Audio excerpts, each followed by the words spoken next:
There's a construction site in Brooklyn where something happened in 1983 that Salvatore Sammy the Bull Gravano never forgot. Not because of the violence, though violence was threatened. Not because of the money, though $40,000 was on the line.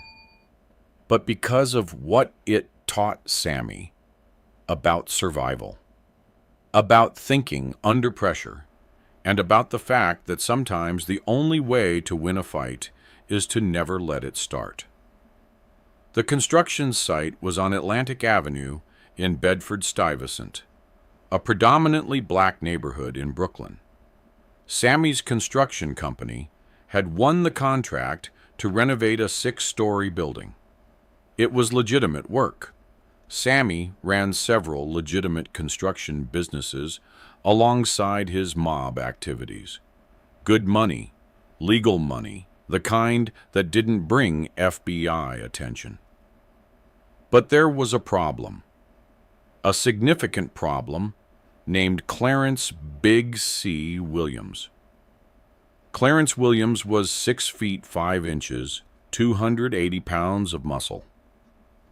At 42 years old, he ran the most powerful, black organized crime operation in Brooklyn. Not as famous as the Italian Mafia, not as connected to politics and unions, but absolutely dominant in Bedford-Stuyvesant, Crown Heights, and parts of East New York. Big C controlled the numbers rackets in those neighborhoods. He controlled drug distribution. He controlled protection rackets for local businesses. And he had a rule that was non-negotiable. If you did business in his territory, you paid tribute, no exceptions. On September 15th, 1983, Big C showed up at Sammy's construction site with 8 of his men, all of them armed, all of them looking like they meant business. Sammy was on site that day, unusual for him. He usually left day-to-day management to his foreman. But this was a big job, and Sammy wanted to make sure everything was running smoothly. Big C walked right up to him. "You Sammy Gravois?" Big C asked. "Yeah, who's asking?" "Clarence Williams. People call me Big C. You're working in my neighborhood." Sammy understood immediately. This was about tribute, about paying protection money to operate in Big C's territory. "It's a legitimate job," Sammy said. "Legal contract, legal business. I'm not running numbers or selling drugs. I'm renovating a building." Big C smiled. It wasn't a friendly smile. "I don't care what you're doing. You're doing it in my neighborhood. That means you pay me." "How much?" $40,000. Sammy's face didn't change, but his mind was racing. $40,000 was a significant amount of money. More importantly, paying it would set a precedent. Other operators would expect full payment. The Italian mob, Sammy's own organization, would see it as weakness. But refusing was dangerous. Big C had 8 armed men. Sammy was alone except for his construction crew, who were workers, not fighters. "Let me think about it," Sammy said. "There's nothing to think about," Big C said, stepping closer. "You pay, today, cash, or your crew doesn't work tomorrow, and maybe some of your equipment has accidents. Maybe this building has a fire." You understand what I'm saying? This is the story of what happened next. The story of how Sammy Gravano, outnumbered and outgunned, used one trick, one moment of quick thinking and psychological manipulation to escape without paying $40,000, without starting a war, and without losing face. To understand what Sammy did, you need to understand the world he operated in. In 1983, New York City was divided into territories controlled by different organized crime groups. The Italian Mafia, the Five Families, controlled most of Manhattan, parts of Brooklyn, Queens, and Staten Island. Within the Italian Mafia, there were further divisions. Different families controlled different neighborhoods. But there were areas where Italian control was weak or non-existent. Predominantly Black and Hispanic neighborhoods where other criminal organizations operated.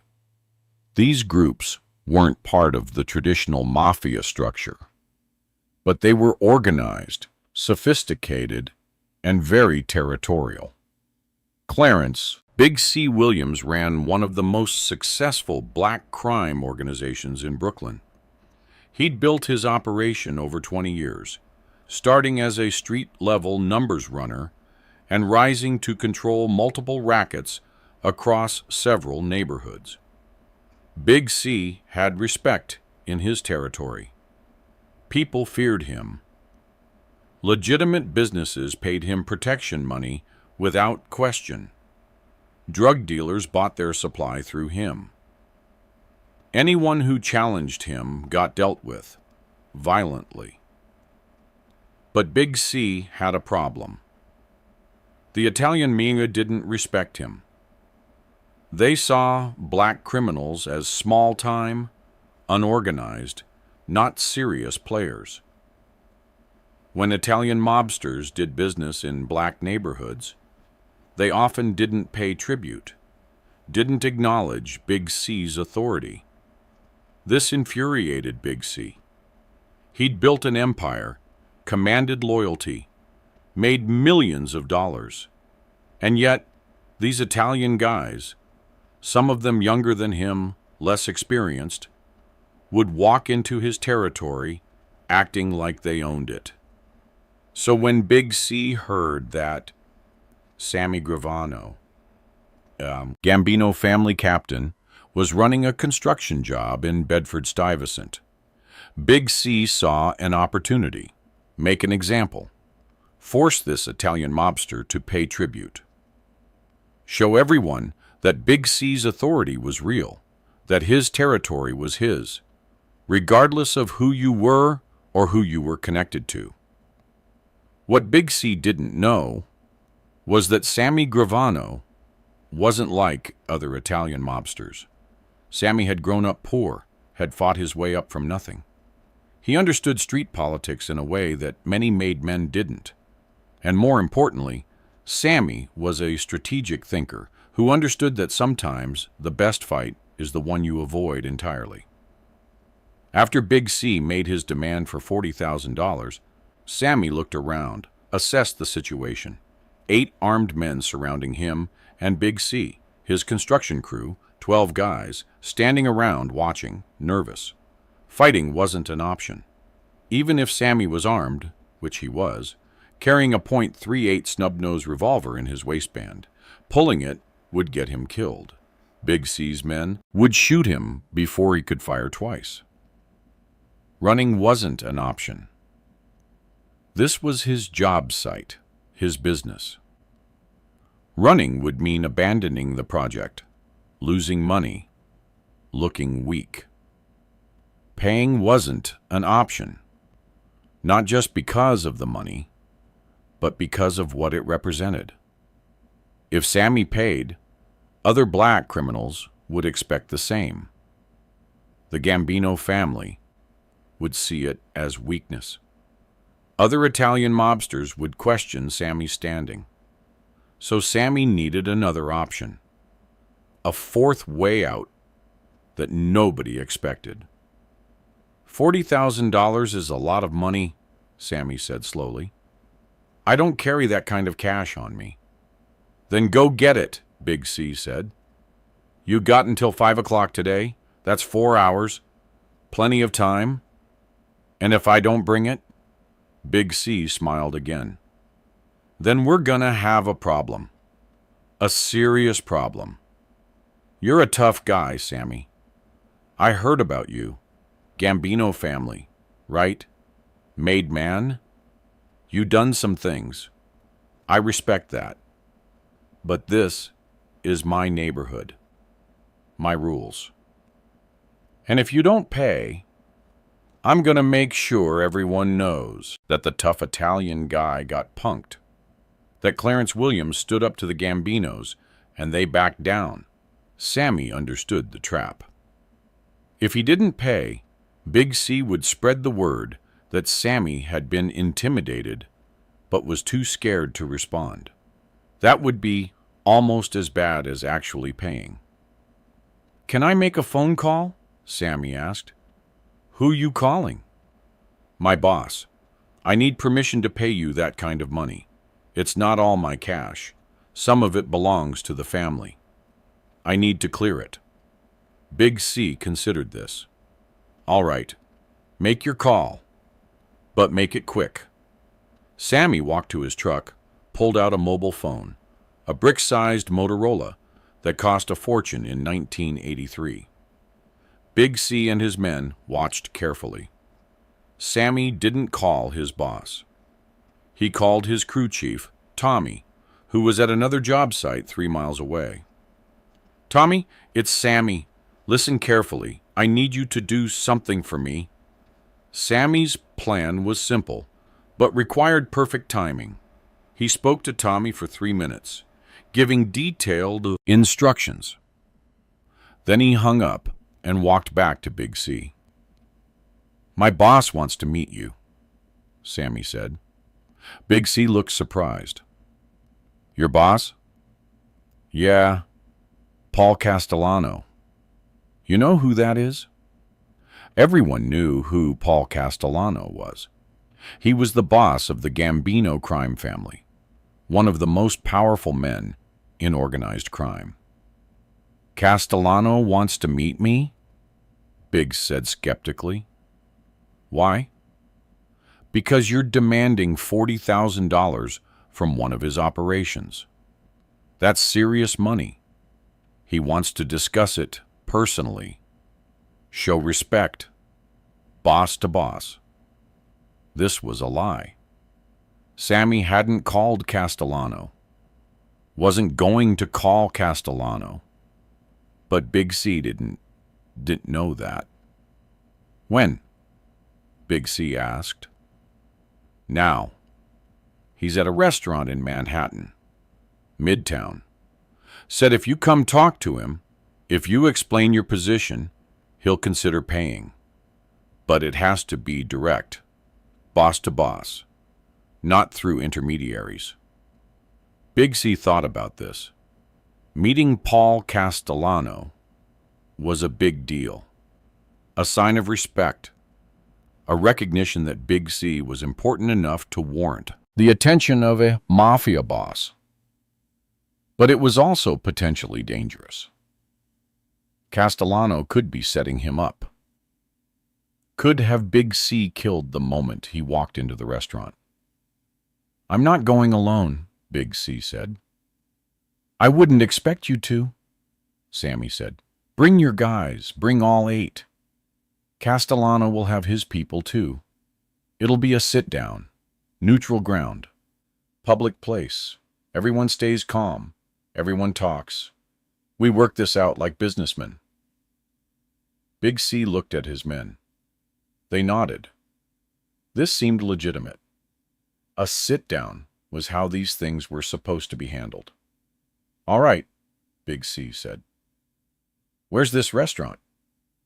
"Sparks Steakhouse, East 46th Street. You know it?"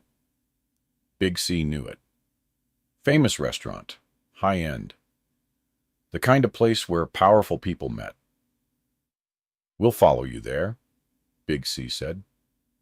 "You drive, we follow. Try anything cute, we shoot you." "No problem," Sammy said. "Let me just tell my foreman we're leaving. I'll meet you at my truck in 5 minutes." Big C nodded.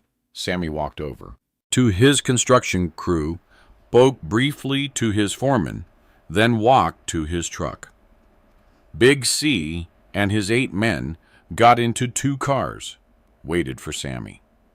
Sammy got in his truck, started the engine. Then he did something crucial. He got back out. "Hey," he called to Big C. "Before we go, I should grab the cash I have here. I got about 10 grand in my office trailer. Figure I bring it. Show good faith.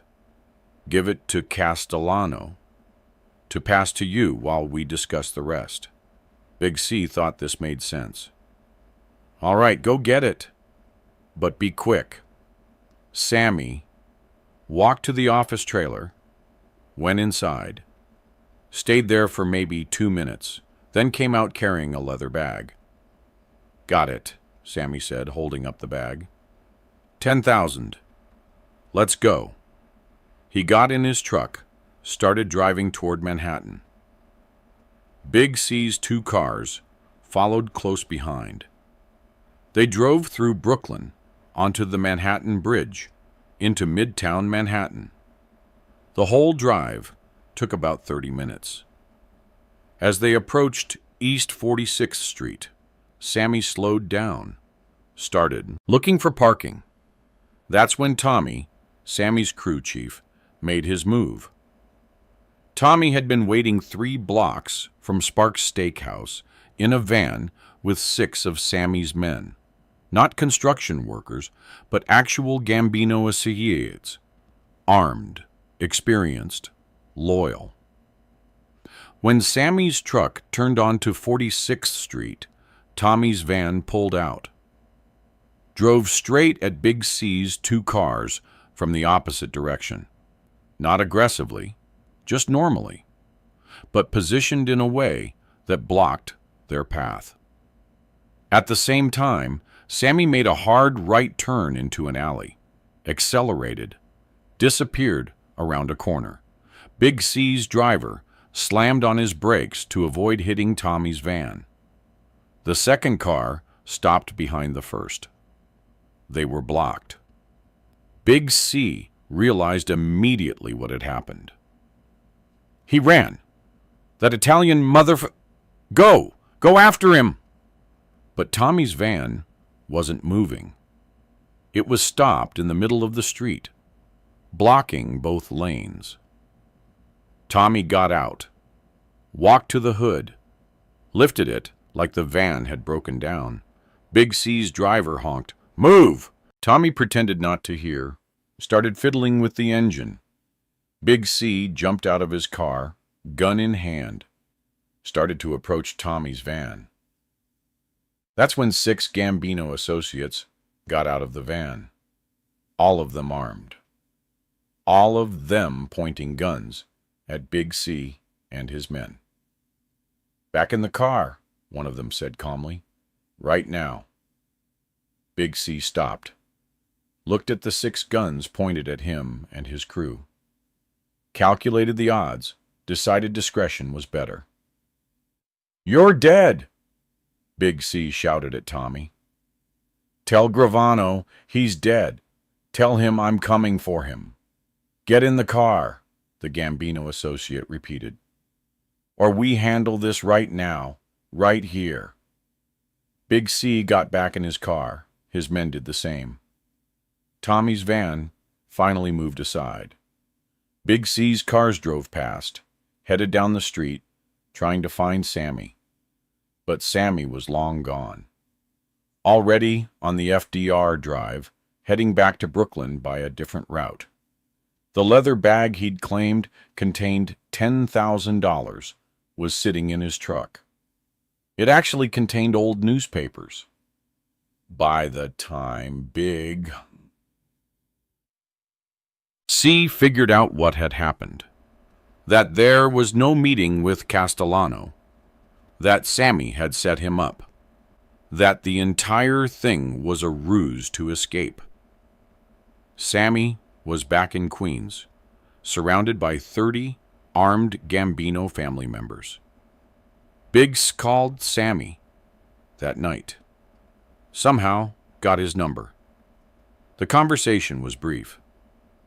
"You played me," Big C said, his voice tight with rage. "Yeah," Sammy said, "I did." You owe me $40,000. I don't owe you anything. You demanded money I was never going to pay. I found a way out that didn't involve anyone getting hurt. Be grateful for that. Grateful? You think I'm gonna let this go? You made me look like a fool. You made yourself look like a fool, Sammy said calmly. You came to my job site, demanded money, threatened me. You thought because you had 8 guys, and I was alone, you could push me around. You were wrong. I'm coming for you.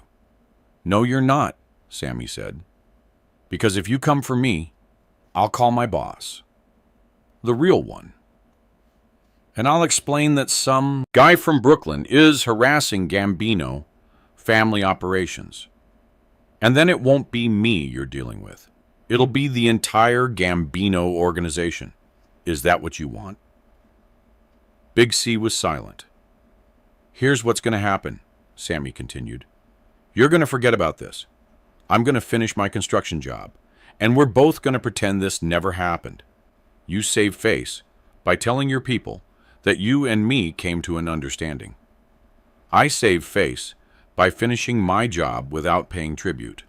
Everyone wins. And if I don't agree, then we have a war, and you'll lose. Not because you're not tough, not because you don't have good people, but because you're one organization, and we're a family with hundreds of soldiers. Do the math. Big C hung up. But he didn't come after Sammy, didn't attack the construction site, didn't retaliate. Because Big C was smart enough to recognize when he'd been outplayed. Smart enough to know that escalating would cost him more than his pride was worth. Sammy finished the construction job, made good money, and never paid $1 to Clarence Williams. The trick Sammy pulled, the fake meeting with Castellano, the setup with Tommy's van, the escape, revealed several things about how Sammy Gravano operated. First, it showed that Sammy understood psychology. Big C wanted respect, wanted to be taken seriously, wanted to be treated like he was important. So Sammy gave him that, offered him a meeting with a mafia boss, made him feel like he was operating at a higher level. That desire for respect blinded Big C to the possibility he was being played. Second, it showed that Sammy understood timing. The entire plan required precise coordination. Tommy had to be in position at exactly the right moment. If Tommy arrived too early or too late, the plan would have failed. Sammy had to keep Big C talking long enough to give Tommy time to get in place. Third, it showed that Sammy was willing to use deception instead of violence. Most mobsters in that situation would have either paid the money or started a war. Sammy did neither. He found a third option that avoided both outcomes. But most importantly, it showed that Sammy understood leverage. He knew that Big C, for all his local power, couldn't afford a war with the Gambino family. So, Sammy used that knowledge, made it clear that attacking him meant attacking the family. And that was a fight Big C couldn't win. Word of what Sammy did spread through both the Italian mafia and the black criminal organizations in New York. Among the Italian mobsters, it enhanced Sammy's reputation. He'd been threatened by a powerful operator and had outsmarted him instead of just using violence. That showed intelligence, strategic thinking, the kind of qualities that made someone valuable to the organization. Among the black criminal organizations, the story had a different effect. It showed that Clarence Williams, despite his local power, had been played by an Italian mobster. Big C's reputation took a hit. Not a fatal one, He was still powerful, still feared in his territory. But the story spread. And in the criminal underworld, stories matter. Big C tried to control the narrative. Told people he'd reached an understanding with Gravano, that they'd negotiated terms, that he'd gotten something out of it. But the people who knew the full story understood the truth. Big C had demanded $40,000, and Sammy had walked away without paying a dollar. There was one consequence Sammy hadn't anticipated: respect. About 2 months after the incident, Sammy was at a restaurant in Brooklyn. He noticed Clarence Williams sitting at a table across the room. Biggs saw Sammy too. For a moment, both men just looked at each other. Sammy wondered if this was about to become a confrontation. Then Big C stood up, walked over to Sammy's table. Sammy's hand moved toward his waistband, where he kept his gun. But Big C's hands were visible, empty. "Can I sit?" Big C asked. Sammy nodded. Big C sat down, looked at Sammy, then smiled. Not an angry smile, an amused smile. "That was slick," Big C said. "What you did. The fake meeting. The van blocking us. The whole thing. Real slick." "Had to do something," Sammy said carefully. "Couldn't pay. Couldn't fight. Had to find another way." "I respect that," Big C said. "So I was pissed. Still kinda pissed if I'm being honest. But I respect it. You didn't shoot your way out. Didn't hide behind your family. You outsmarted me. That takes something." Sammy relaxed slightly. "No hard feelings?" "Oh, I got hard feelings," Big C said. But he was still smiling. "Cost me some respect on the street. People think I went soft. But that's my problem, not yours. You did what you had to do. So we're good?" "We're not enemies," Big C said. "Let's put it that way. You do your thing, I do mine. But if you work in my neighborhood again, we're gonna have a conversation first. A real conversation. Not this ambush shit. Deal?" "Deal," Sammy said. They shook hands. Big C stood up, walked back to his table. That was the last confrontation they ever had. Both men stayed in their respective lanes. Both men built their criminal empires without interfering with each other. And years later, when Sammy was asked about the incident, he said, "Biggs was tough, real tough. But tough ain't always enough. Sometimes you gotta be smart. Sometimes you gotta think your way out instead of fighting your way out. That day in Brooklyn, being smart saved my life." The incident on Atlantic Avenue became one of the stories Sammy Gravano told to younger members of the Gambino family as a teaching moment. "You're gonna face situations where you're outgunned," Sammy would say, "where fighting gets you killed, but backing down makes you look weak. That's when you gotta use your brain. Find the third option, the thing nobody expects."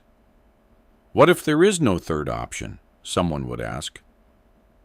"There's always a third option," Sammy would reply.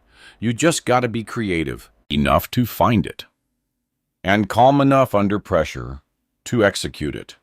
Clarence.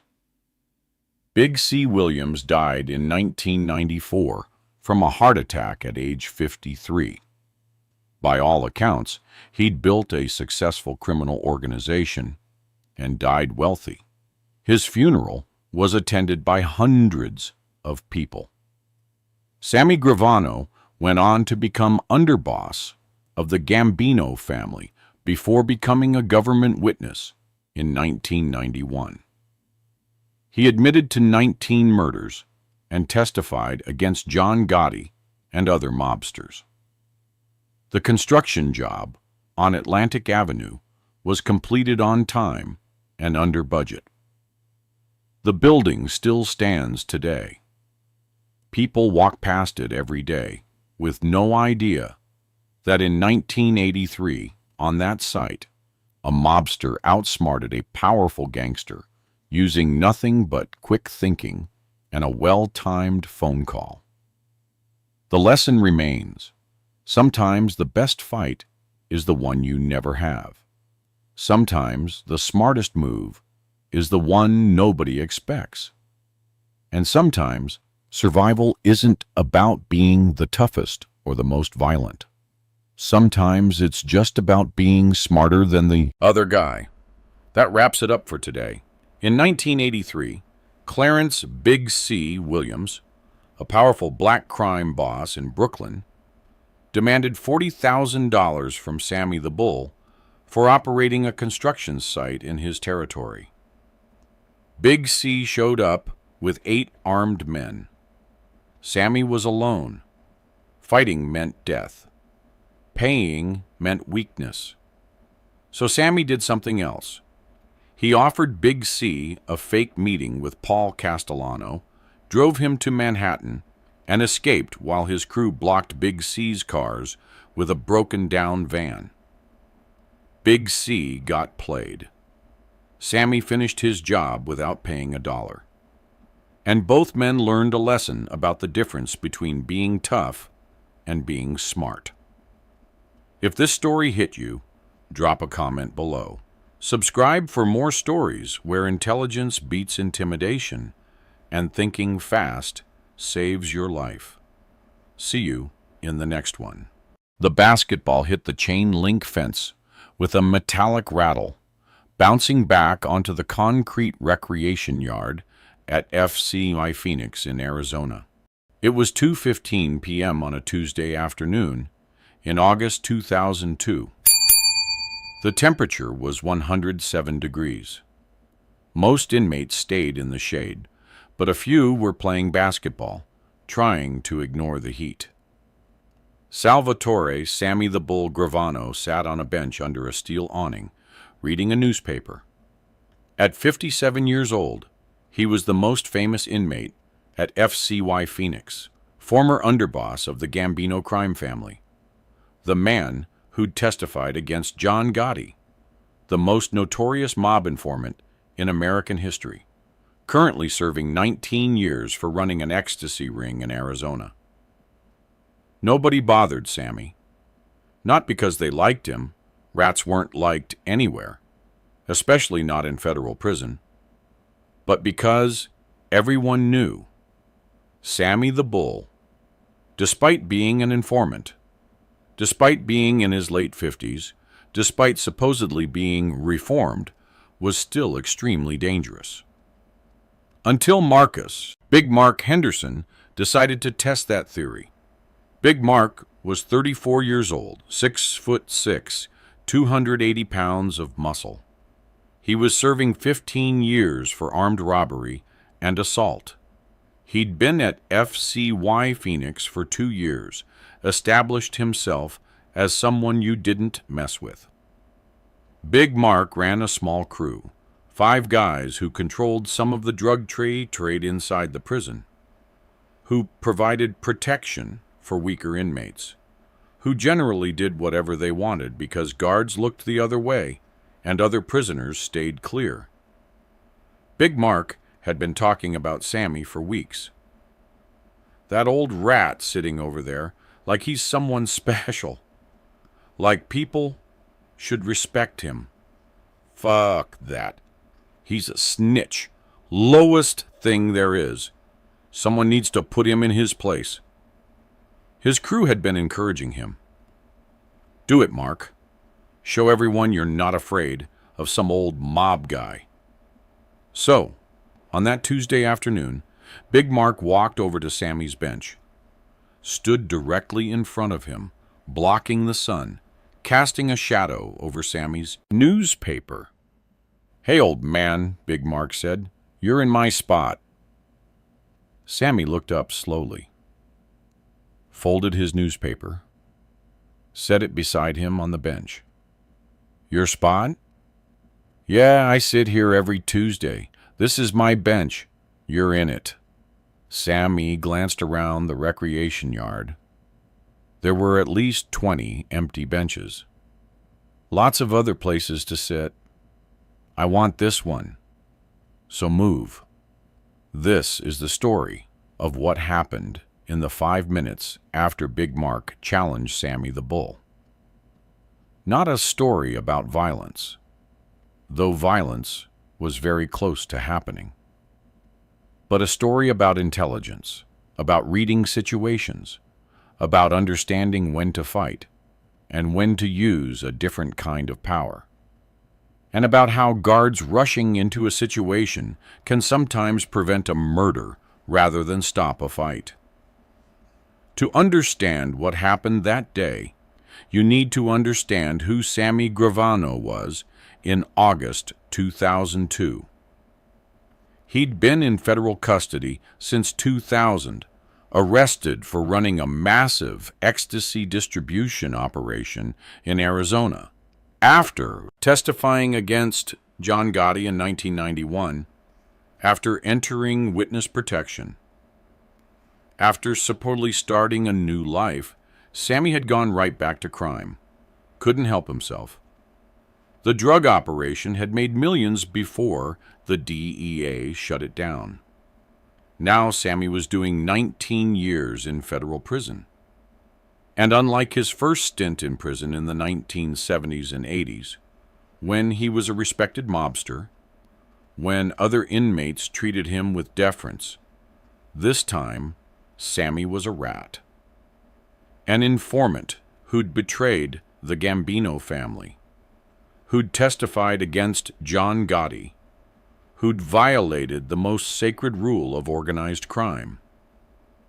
In prison culture, informants are the lowest form of life. They get beaten. They get stabbed.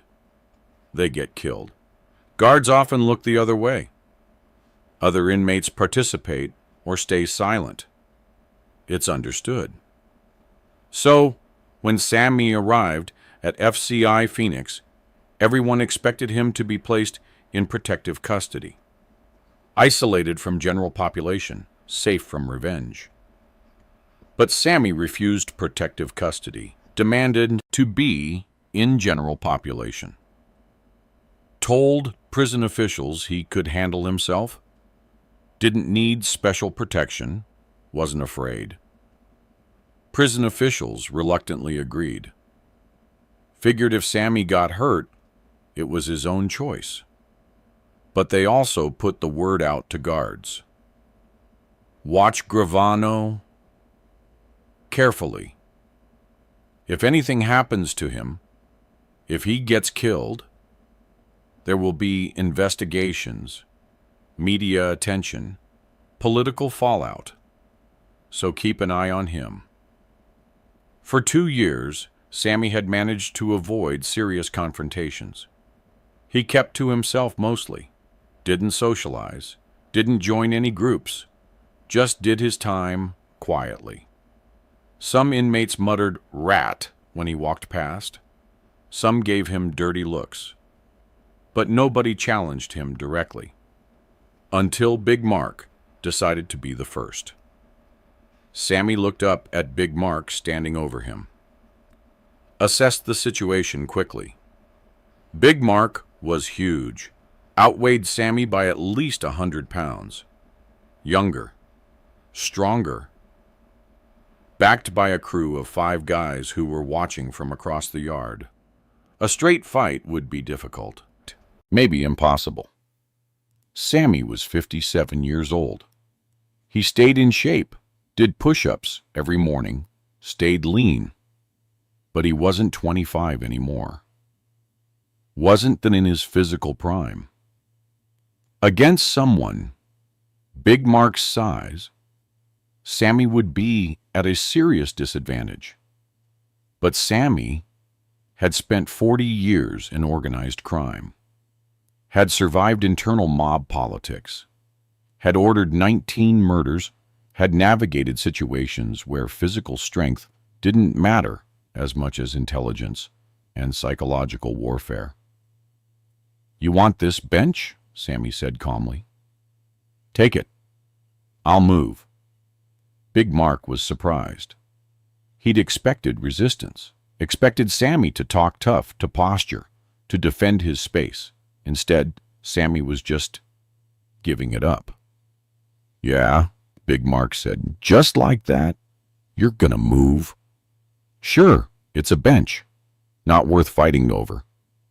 "You want it? It's yours." Sammy stood up, picked up his newspaper, started to walk away. Big Mark's crew was watching. This wasn't how it was supposed to go. Big Mark was supposed to dominate Sammy, make him back down through force. Instead, Sammy was just casually walking away, making it look like Big Mark wasn't even worth confronting. "Hold up," Big Mark said. "Where you think you're going?" Sammy stopped, turned around. "You said you wanted the bench. I'm giving it to you. What else do you want? I want you to show some respect. You don't just walk away when I'm talking to you. I showed you respect. I gave you what you asked for. The bench is yours. We're done here. We're done when I say we're done." Now other inmates were paying attention. The basketball game had stopped. Conversations had gone quiet. Everyone was watching to see what would happen. Whether Big Mark would actually attack Sammy.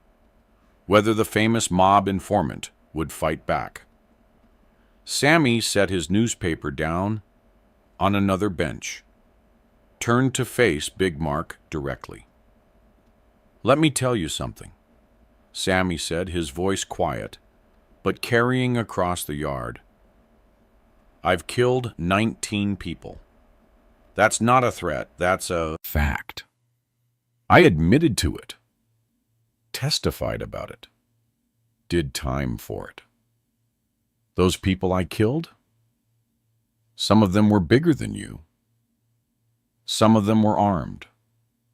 Some of them saw it coming. None of that saved them. Now you want to fight me? You want to try to hurt me? Go ahead. You'll probably win. You're bigger, younger, stronger. But here's what you need to understand. If you put your hands on me, if you hurt me, I will make it my life's mission to hurt you back.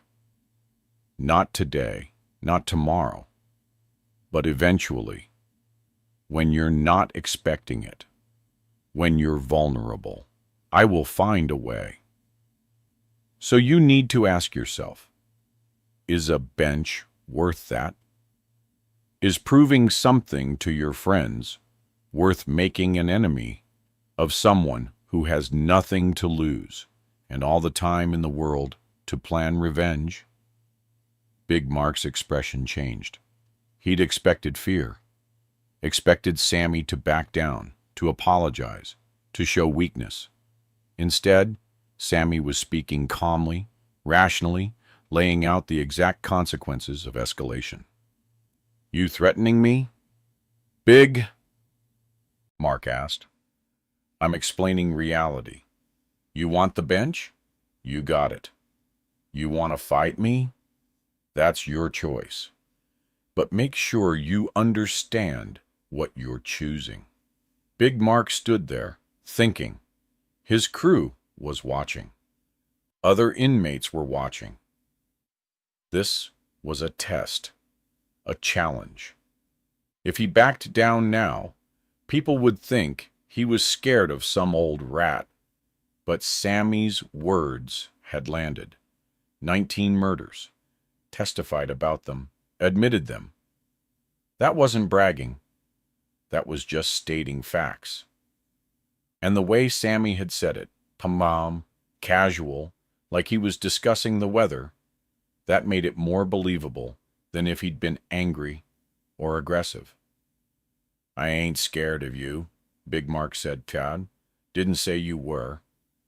I said you should think about whether this is worth it. You're a rat. You testified against your own people.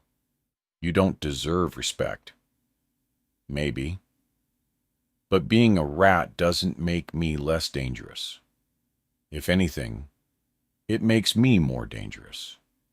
Because I've already crossed the biggest line there is. I've already broken the most important rule. What makes you think I won't break others?" Big Mark clenched his fists. Part of him wanted to just start swinging. Wanted to beat this old man. Make an example. Show everyone he wasn't afraid. But another part of him, the smarter part, recognized that Sammy was giving him an out, was offering a way to de-escalate without either of them losing face. "The bench ain't that important," Big Mark finally said. "You can have it back. I'll sit somewhere else." "No," Sammy said. "You wanted it. It's yours. I meant what I said. Not worth fighting over. I'll sit somewhere else. No problem." "You sure?" "I'm sure." Big Mark nodded slowly, walked over to the bench, sat down, tried to look like he'd won something, though everyone watching could tell he'd just chosen to avoid a confrontation rather than forcing one. Sammy picked up his newspaper, walked to a different bench across the yard, sat down, and went back to reading. The tension dissolved. Inmates went back to their basketball game. Conversations resumed. The moment had passed, but it wasn't over, because two guards had been watching the entire exchange, and what they'd witnessed made them very nervous. Later that afternoon, Officer David Chen and Officer Marcus Williams filed a report about the incident in the recreation yard. Their report read, "At approximately 2:15 p.m., inmate Marcus Henderson, Big Mark, approached inmate Salvatore Gravano and demanded he move from a bench. Verbal exchange followed. Gravano appeared to de-escalate the situation by offering to move. Henderson insisted on further confrontation. Gravano made statements that could be interpreted as threats, specifically mentioning he had killed 19 people and would seek revenge if Henderson attacked him. Henderson eventually backed down. No physical altercation occurred. However, the exchange demonstrated that Gravano, despite being a known informant, retains intimidation capabilities and willingness to threaten violence. Recommend monitoring both inmates for potential future conflicts." The report made its way to the warden's office. Warden Patricia Morrison read it with concern. Sammy Gravano was supposed to be a controlled situation, a famous inmate serving his time quietly. The last thing she needed was Sammy getting into conflicts that could lead to violence, media attention, or federal investigations. She called Sammy to her office the next day. Sammy sat across from Warden Morrison in her office. She was 48 years old, had run FCY Phoenix for 6 years, knew how to handle difficult inmates. "Tell me what happened yesterday in the yard," she said. "Guy wanted my bench. I gave it to him. That's it. According to my guards, you threatened him, said you'd killed 19 people, said you'd seek revenge if he attacked you. I stated facts. I did kill 19 people. That's public record. I testified about it. And I did say that if he attacked me, I'd respond. That's not a threat. That's self-defense. I was explaining consequences. Mr. Gravano, you understand your position here is delicate. You're an informant in general population. A lot of inmates would like to hurt you. We've been protecting you. I didn't ask for protection. I asked to be in general population. I can handle myself. That's exactly what concerns me. You handling yourself could mean violence, could mean someone gets hurt or killed. I can't allow that. So what do you want me to do? Get beat up? Let people push me around? Show weakness so they keep coming at me? Warden Morrison leaned back in her chair. I want you to report problems instead of handling them yourself. That's what we're here for. If Henderson or anyone else threatens you, you come to us. We deal with it. No offense, Warden, but that doesn't work in here. I go to guards for help. I'm not just a rat anymore. I'm a rat who can't defend himself. That makes me an even bigger target. Then maybe you should be in protective custody after all. Sammy shook his head. I'm not going into PC. I told you that when I got here. I'd rather die in general population than hide in protective custody for 19 years. That might be what happens if you keep threatening inmates. I didn't threaten him. I gave him an option. He chose wisely. We both walked away. Nobody got hurt. Seems like a good outcome to me. Morrison studied Sammy for a long moment. You know what surprises me about you, Mr. Gravano? You spent your whole life in organized crime. You ordered murders. You ran criminal operations. Then you became an informant. Testified against your friends, violated every code you supposedly believed in. Now, you're in prison, acting like you still have power, still have influence, still have the ability to scare people.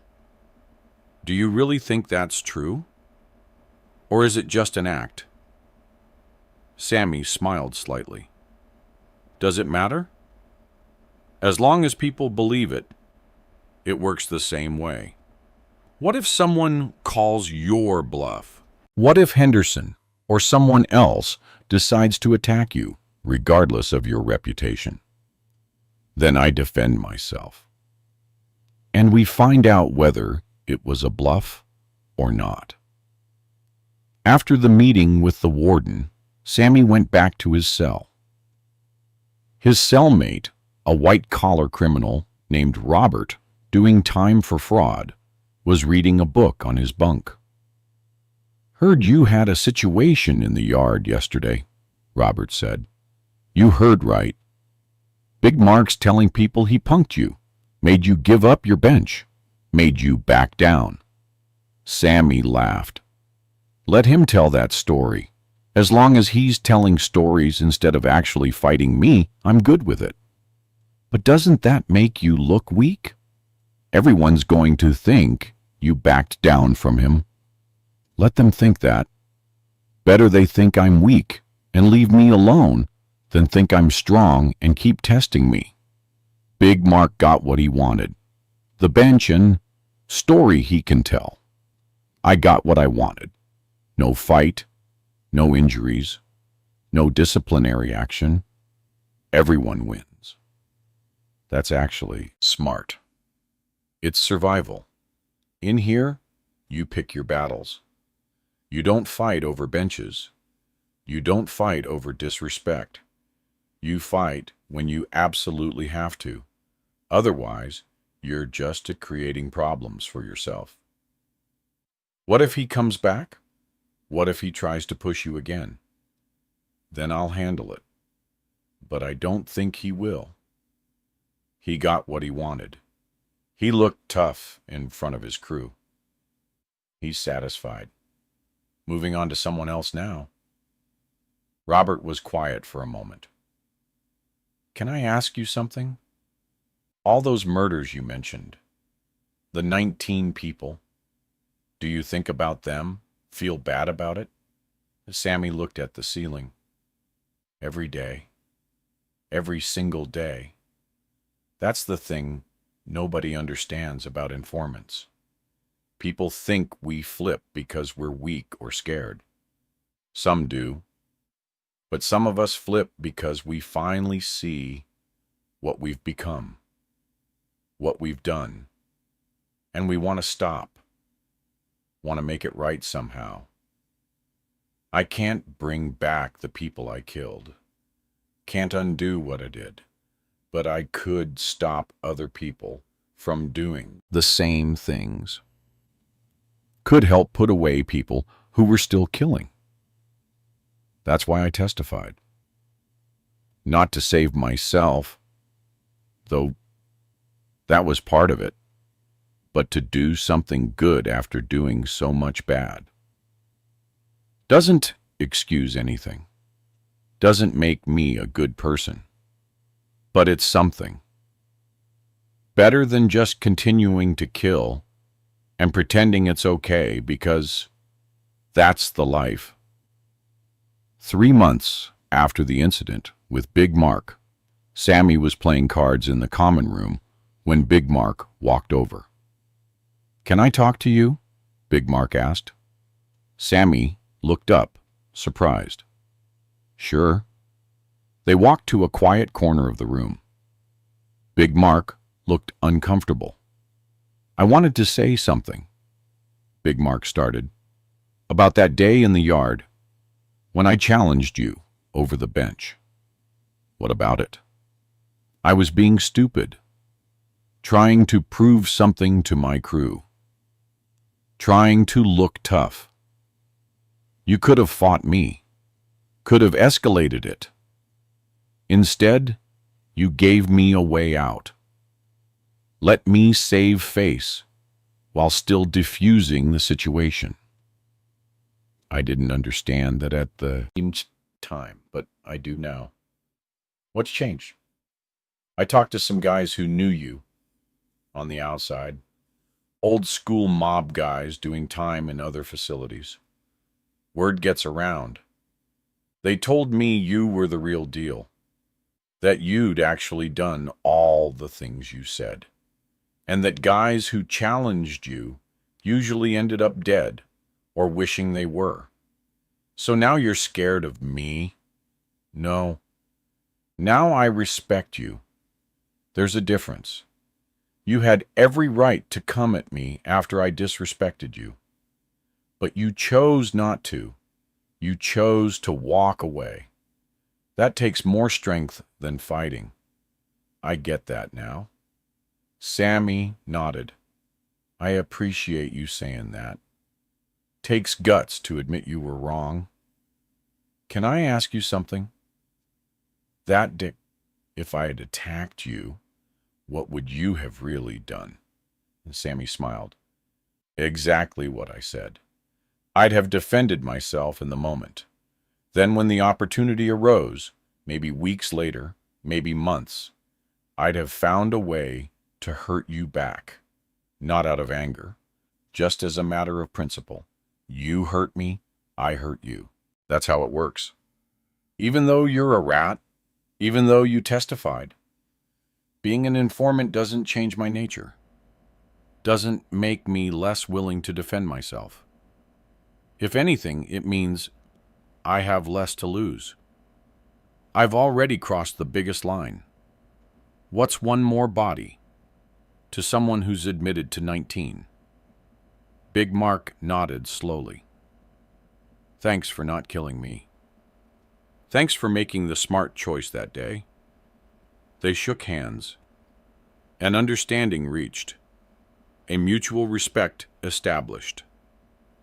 In their report from that day in the yard, Officers Chen and Williams had written, recommend monitoring both inmates for potential future conflicts. But there were no future conflicts. Big Mark and Sammy didn't become friends. Their worlds were too different, their backgrounds too disparate.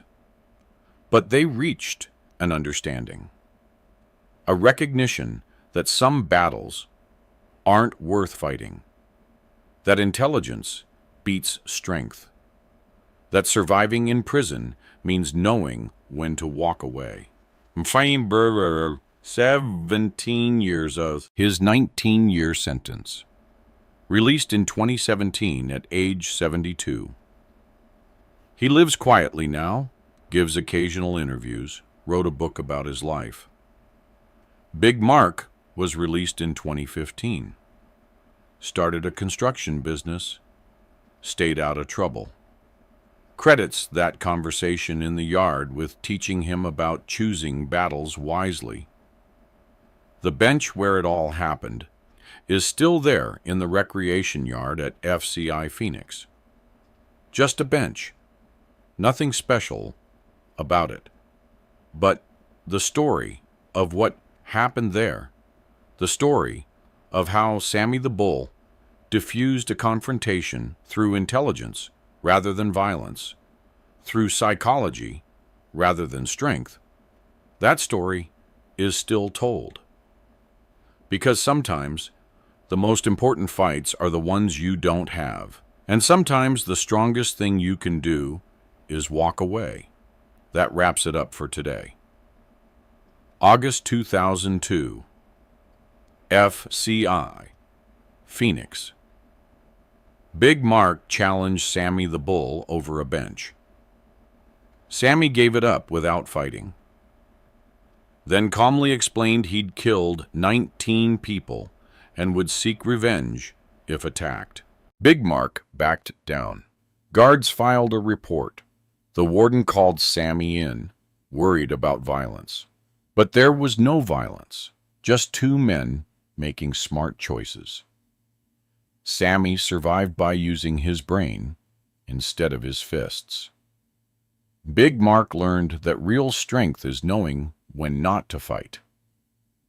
One bench, 5 minutes, 0 punches thrown. Because intelligence beats strength every time. If this story hit you, drop a comment below. Subscribe for more stories where the smartest move is walking away. See you in the next one. There's a parking lot in Bensonhurst, Brooklyn, outside a bar called McGinty's, where something happened on a Friday night in 1972 that became legend in the New York underworld. Not because of how many people got hurt, not because of who died, but because of what it revealed about Salvatore Sammy the Bull Gravano. The kind of man he was, the way his mind worked under pressure, and why underestimating him was the last mistake some people ever made. Sammy was 27 years old that night. He'd been a made man in the Gambino crime family for less than a year, still establishing his reputation, still proving himself to the older members who watched his every move. He was short, 5 feet 5 inches, and built like a fire hydrant, all shoulders and chest, and contained violence. People who didn't know better sometimes made the mistake of thinking his size meant weakness. Those people learned quickly, usually painfully. On that Friday night, Sammy was at McGinty's with his friend and associate, Tommy Sparrow. They were having drinks, unwinding after a long week of collections and construction meetings. The bar was crowded.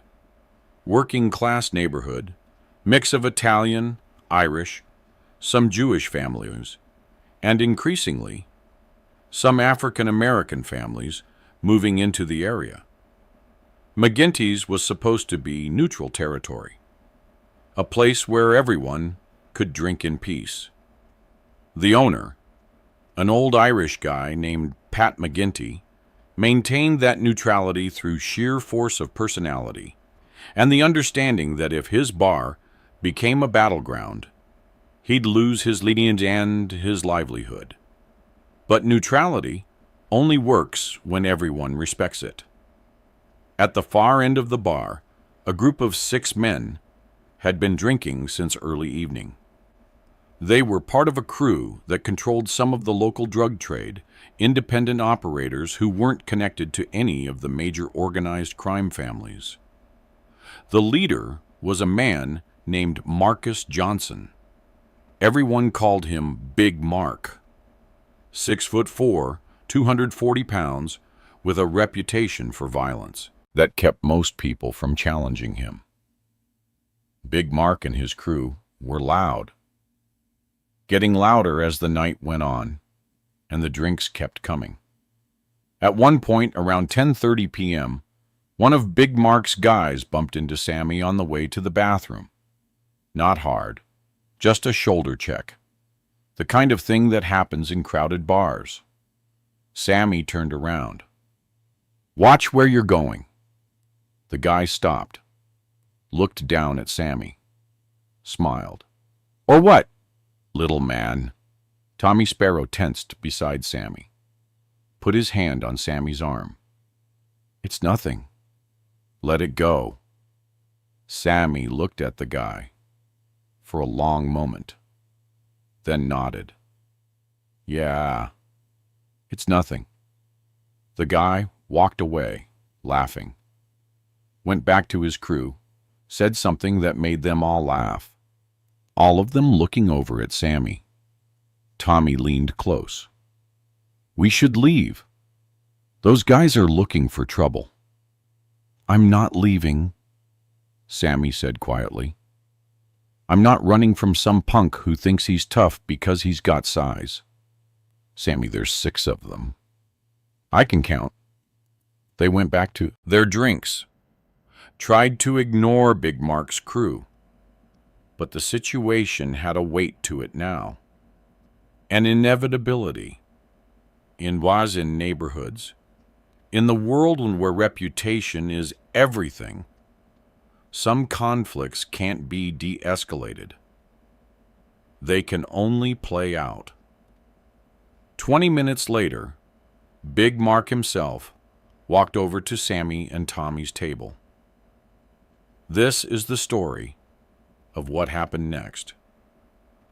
The story of how Sammy Gravano, outnumbered 6-2, trapped in a parking lot, used his intelligence and his absolute refusal to back down to turn a losing situation into a moment that would define his reputation for decades. Big Mark stood over Sammy's table, drink in hand, smiling down at him.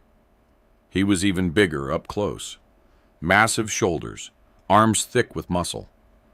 The kind of physical presence that intimidated most people before a word was even spoken. "My boy says you got a problem," Big Mark said. Sammy looked up at him. Didn't stand. Didn't react. Just looked. "Your boy bumped into me. I told him to watch where he's going. That's all." "That's all?" Big Mark repeated. "See, the way I heard it, you threatened him." "I didn't threaten anybody." "You said, or what? That sounds like a threat to me." Sammy set down his drink. "I said, watch where you're going. That's not a threat. That's a statement of fact. Your boy should watch where he's going. You got a smart mouth for a little guy." Tommy Sparrow stood up. "Hey, we're just here having drinks. We don't want any problems." Big Mark didn't even look at Tommy, kept his eyes on Sammy. "I'm not talking to you. I'm talking to your friend here, the one with the smart mouth." Sammy stood up slowly. Even standing, he was a full head shorter than Big Mark. But his posture, his eyes, the way he carried himself, it didn't communicate any awareness of the size difference. It communicated something else. Something that made Big Mark's smile falter slightly. "You want to do this here?" Sammy asked quietly. In front of everyone? In Pat's bar? You want him to disrespect Pat like that? Big Mark glanced around. The bar had gone quiet. People were watching. Pat McGinty was behind the bar, his face tense, clearly hoping this didn't turn into something he'd have to call the cops about. Nah, Big Mark said. Not in here. But outside? Outside? We can have a conversation. Man to man. Fine, Sammy said. Let's go outside. Tommy grabbed Sammy's arm. Sammy, don't. Sammy pulled his arm away gently. It's fine, Tommy. Come on. They walked toward the exit. Sammy first, then Tommy, then Big Mark and his 5 guys following behind. The whole bar watched them go, everyone understanding that whatever happened next was going to be ugly. Pat McGinty called out, "Whatever you guys do out there, keep it away from my door. I don't want cops asking questions." Nobody answered. The parking lot behind McGinty's was poorly lit. One street light at the far end, throwing long shadows across the cracked asphalt. Sammy's car, a 1970 Buick Skylark, was parked near the back, away from the entrance. Sammy walked toward the center of the lot, then turned around to face Big Mark. That's when he saw the setup. Big Mark's 5 guys had spread out. They weren't following Big Mark anymore. They'd positioned themselves in a semicircle, cutting off the exit. One guy had moved to block Sammy's car. Another had positioned himself near Tommy, close enough to grab him if needed. This wasn't going to be a fair fight. This was going to be an assault, 6 on 2. And Sammy was the target. Big Mark walked forward until he was about 10 feet from Sammy. Smiled. "So, you want to explain to me why I should let you walk away from disrespecting my boy?" "I didn't disrespect anybody," Sammy said. His voice was calm. Too calm. Tommy recognized that tone. He'd heard it before, right before things got very bad very quickly. "I think you did," Big Mark said. "I think you need to apologize." "I'm not apologizing." "Then we got a problem." Sammy looked around, assessed the situation. 6 against 2. His car blocked, no easy exit. Most people would panic, would try to talk their way out, would offer the apology, swallow their pride, live to fight another day. Sammy wasn't most people. "Hold on," Sammy said suddenly, his tone changing. "Hold on. Wait." Big Mark paused. "Wait for what?" "My aunt," Sammy said, his voice taking on an urgent quality. "My aunt, she's not good. Not well. I need to call in and check on her. She's sick, really sick. Just give me a minute. Let me call. Make sure she's okay." Big Mark and his crew looked at each other, confused. This tough guy, who wouldn't apologize, who'd walked out here ready for a fight, was now talking about his sick aunt? "What?" Big Mark said. "My aunt," Sammy repeated. "She's in the hospital. Critical condition. I promised my mother I'd check in. Just let me go to my car, use the phone, 2 minutes. Then we can handle whatever this is." One of Big Mark's guys laughed. "This dude's scared he's making up. He's stories about his sick aunt." "I'm not making it up," Sammy said. And there was something in his voice. Fear, worry, genuine emotion that made it sound believable.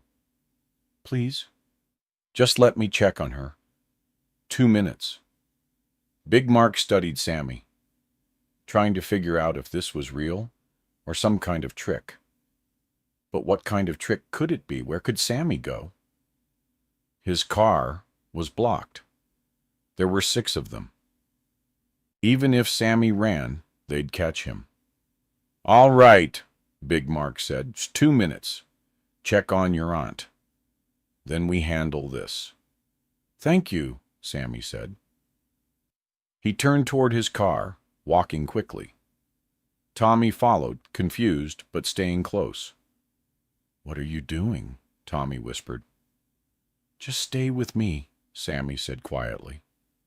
They reached Sammy's Buick. Sammy opened the driver's side door, leaned in like he was reaching for something in the front seat.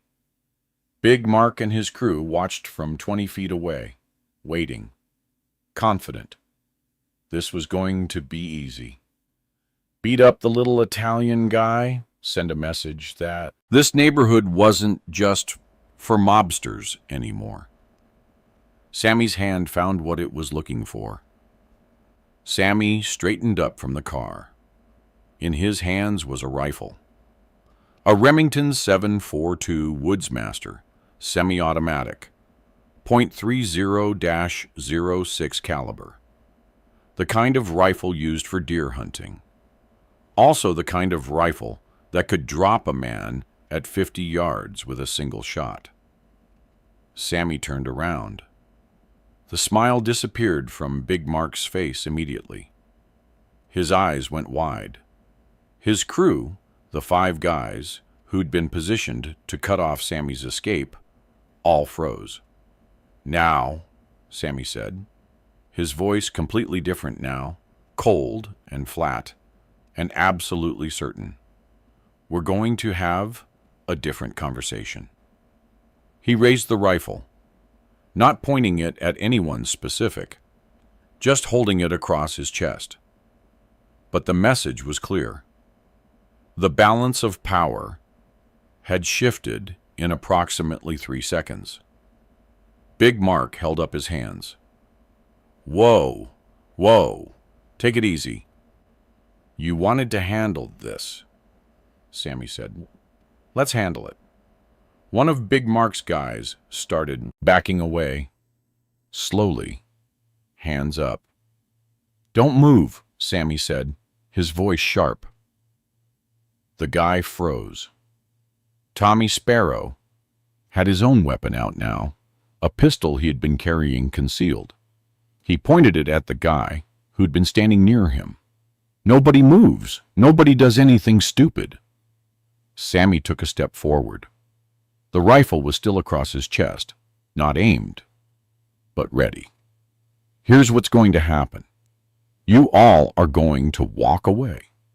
You're going to get in your cars, and you're going to forget this ever happened." "Come on, man," Big Mark said. You were just going to put 6 guys on me in a parking lot," Sammy interrupted. "You were going to beat me. Maybe worse. Don't pretend this was going to be anything else." Big Mark said nothing. "So here's your choice," Sammy continued. "You walk away right now, and we all live to see tomorrow. Or you try something, and I start shooting. And from this distance, with this rifle, I don't miss. Ever." The parking lot was silent, except for the distant sound of traffic on the main road. "What's it going to be?" Sammy asked. Big Mark looked at his crew. They were all backing away now, slowly but steadily. Whatever courage they'd had when it was 6 against 2 had evaporated the moment Sammy pulled out the rifle. "We're going," Big Mark said. We're leaving." "Good choice," Sammy said. Big Mark and his crew backed away toward their cars, hands up, moving carefully. Nobody turned their back on Sammy. Nobody made sudden movements. They just retreated, got into 2 separate cars, started the engines. As they pulled out of the parking lot, one of them leaned out the window. "This ain't over." Sammy didn't respond, just stood there, rifle across his chest, watching them drive away. When the tail lights disappeared around the corner, Tommy let out a breath he'd been holding. Holy... Sammy, that was... Get in the car, Sammy said quietly. What? Get in the car. We're leaving. Now. They got in the Buick. Sammy put the rifle in the back seat, covered it with a jacket, started the engine.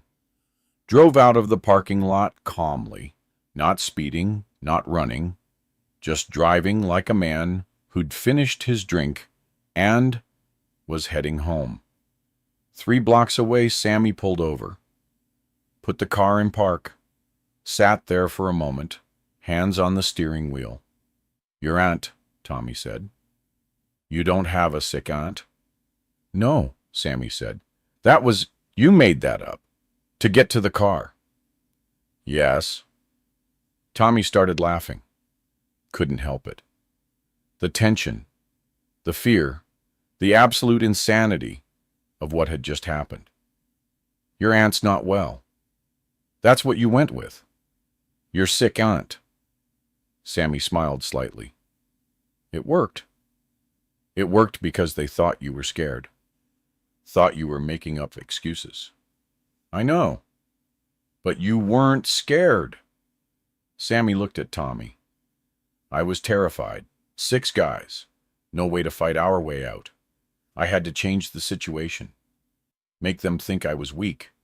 Give myself time to get to the rifle. And if they'd seen through it? If they'd rushed you while you were at the car? Sammy shrugged. Then we'd be having a different conversation. Or not having one at all. They sat in silence for a moment. You would have shot them, Tommy said. Not a question. A statement. Yes, Sammy said simply. All of them. If that's what it took. By the next morning, the story was everywhere in Bensonhurst. In the social clubs, the restaurants, the corner stores where made men gathered to discuss business. The details varied depending on who told it, but the basic facts remained constant. Sammy the Bull had been cornered in a parking lot by 6 guys, 6 against 2, impossible odds. And Sammy had talked his way to his car with a story about his sick aunt, pulled out a rifle, and turned the whole situation around without firing a shot. Some versions said Sammy had aimed at them. Some said he'd shot into the air as a warning. Some said he'd shot at their feet, sent them running in fear. The truth, that he'd simply stood there with the rifle and let the presence of it do the work, was somehow both less dramatic and more impressive. Because the real story wasn't about violence. It was about intelligence, about reading a situation, understanding your disadvantage, and finding a way to turn weakness into strength. The older members of the Gambino family took notice. This wasn't some hothead who'd gotten into a fight and started shooting. This was a young guy who'd stayed calm under pressure, who'd used his brain instead of just his muscle, who'd avoided killing anyone while still establishing dominance. One of the capos, a man named Toto Aurello, who was Sammy's sponsor in the family, called Sammy to his office 3 days after the incident. I heard about McGinty's, Toto said. It was nothing, Sammy said. Just a misunderstanding. A misunderstanding where you pulled a rifle on 6 guys. They were going to jump us. I changed their mind. Toto smiled. You know what I like about you, Sammy? You don't lose your head. You think. That's rare. Most guys your age, they'd have either run away or started shooting and hoping for the best. Running wasn't an option, and shooting creates problems. Bodies, police, investigations. Better to avoid it if you can. Smart, Tato said. You're going to go far in this family if you keep thinking like that. He was right. Sammy Gravano would go on to become one of the most powerful underbosses in Gambino family history. Part of why he rose so far, so fast, was moments like this. Moments where he proved he had more than just physical courage. He had strategic thinking. The ability to stay calm when everyone else was panicking. The incident at McGinty's became one of the stories people told about Sammy. One of the examples used to explain why he was different from other enforcers. Why he was worth paying attention to. Big Mark and his crew never came back to McGinty's. Word had spread about what happened. About how Sammy the Bull had turned the tables. About the rifle. About the message that had been sent without a single shot being fired. Big Mark's reputation took a hit. People talked about how he'd backed down, how 6 guys had been intimidated by one guy with a rifle and a lot of nerve. In the streets, in the world where image is everything, that kind of story was poison. 6 months later, Big Mark moved to Philadelphia, left Brooklyn entirely. Some people said he was running from embarrassment. Others said he'd gotten into trouble with other crews, made enemies he couldn't handle. Either way, he was gone. His crew scattered. Some joined other operations. Some went legitimate, got out of the life. None of them ever talked about the parking lot incident, except in whispers, and only to explain why you didn't mess with certain people, even when you thought you had the advantage. Sammy Gravano went on with his life, kept building his reputation, his businesses, his position in the family. The incident at McGinty's was just one night among thousands. One situation among hundreds he'd navigate over the course of a career in organized crime that would span decades. But people remembered. The story stayed alive. And whenever someone new to the neighborhood, new to the life, asked about Sammy the Bull, someone would inevitably tell them about the parking lot, about the sick aunt, about the rifle, about what happened when you underestimated a short guy from Bensonhurst who looked like he could be pushed around. Years later, after Sammy had become underboss of the Gambino family, after he'd testified against John Gotti and entered witness protection, after his whole world had changed, he was interviewed by an author writing a book about organized crime. The author asked about the incident at McGinty's. That story's famous, the author said. Everyone in New York knows some version of it. Is it true? Did you really make up a story about your sick aunt? Sammy smiled. Yeah, it's true. Why that story? Why not just go for the rifle immediately? Because if I'd gone for the rifle immediately, they'd have seen it as aggression. They'd have rushed me, might have gotten the rifle away from me, might have shot me with my own gun. Going straight for the weapon would have started a fight I couldn't win. So you pretended to be weak. I pretended to be human, Sammy corrected. I gave them a reason to let their guard down. Everyone has a sick relative. Everyone understands wanting to check on family. It was believable, and it gave me the time I needed. Were you scared? Sammy thought about that. Yeah, I was scared. 6 guys, all bigger than me, all ready for violence. Of course I was scared. But being scared doesn't mean you freeze. Being scared means you think faster. You find solutions. And the solution was the rifle. The solution was changing the situation, Sammy said. The rifle was just the tool. The real solution was understanding that a fair fight was a losing fight, that I needed an equalizer, that I needed to make them more scared of me than I was of them. Did you ever see Big Mark again? No. I heard he moved. I heard he died in Philly in the 80s. Different life, different world. Any regrets about that night? Sammy was quiet for a moment. I regret that it happened at all. I regret that we couldn't just have a drink in peace. But as for how I handled it, no. I did what I had to do. I survived. I made sure Tommy survived. That's what mattered.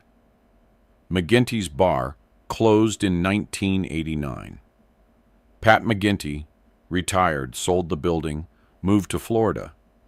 The building stood empty for a few years, then was torn down. A CVS pharmacy stands there now.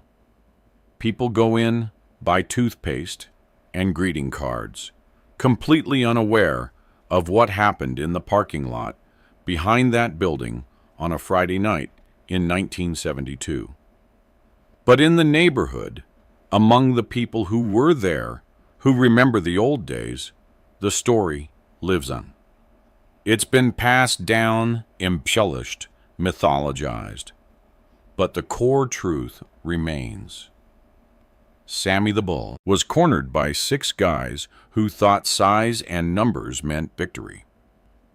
And Sammy, through intelligence and nerve and a willingness to do whatever was necessary, turned a losing situation into a winning one without firing a single shot. That's the real lesson of the parking lot. Not that violence solves problems. Sammy spent his entire career proving that violence creates as many problems as it solves. The lesson is that intelligence, calm under pressure, and strategic thinking can overcome almost any disadvantage. Big Mark and his crew had every physical advantage. They had numbers. They had size. They had position.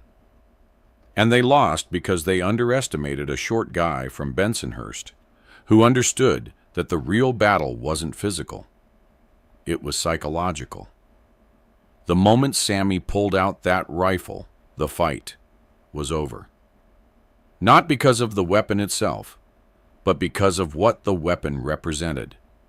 That Sammy had been thinking ahead, that he'd had a plan, that he'd never been as helpless as he'd pretended to be. Some people called it luck. Some called it cunning. Some called it the mark of a true gangster. The ability to turn any situation to your advantage. Sammy called it survival. And in his world, survival was the only thing that mattered. That wraps it up for today.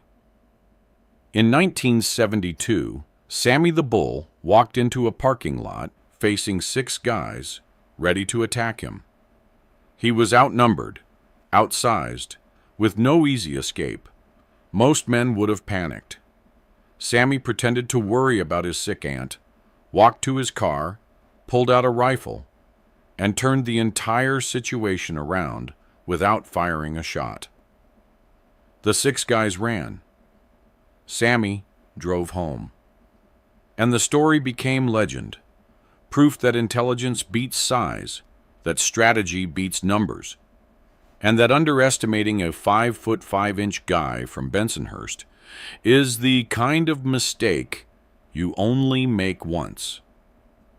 If this story hit you, drop a comment below. Subscribe for more stories where thinking fast matters more than fighting hard. See you in the next one.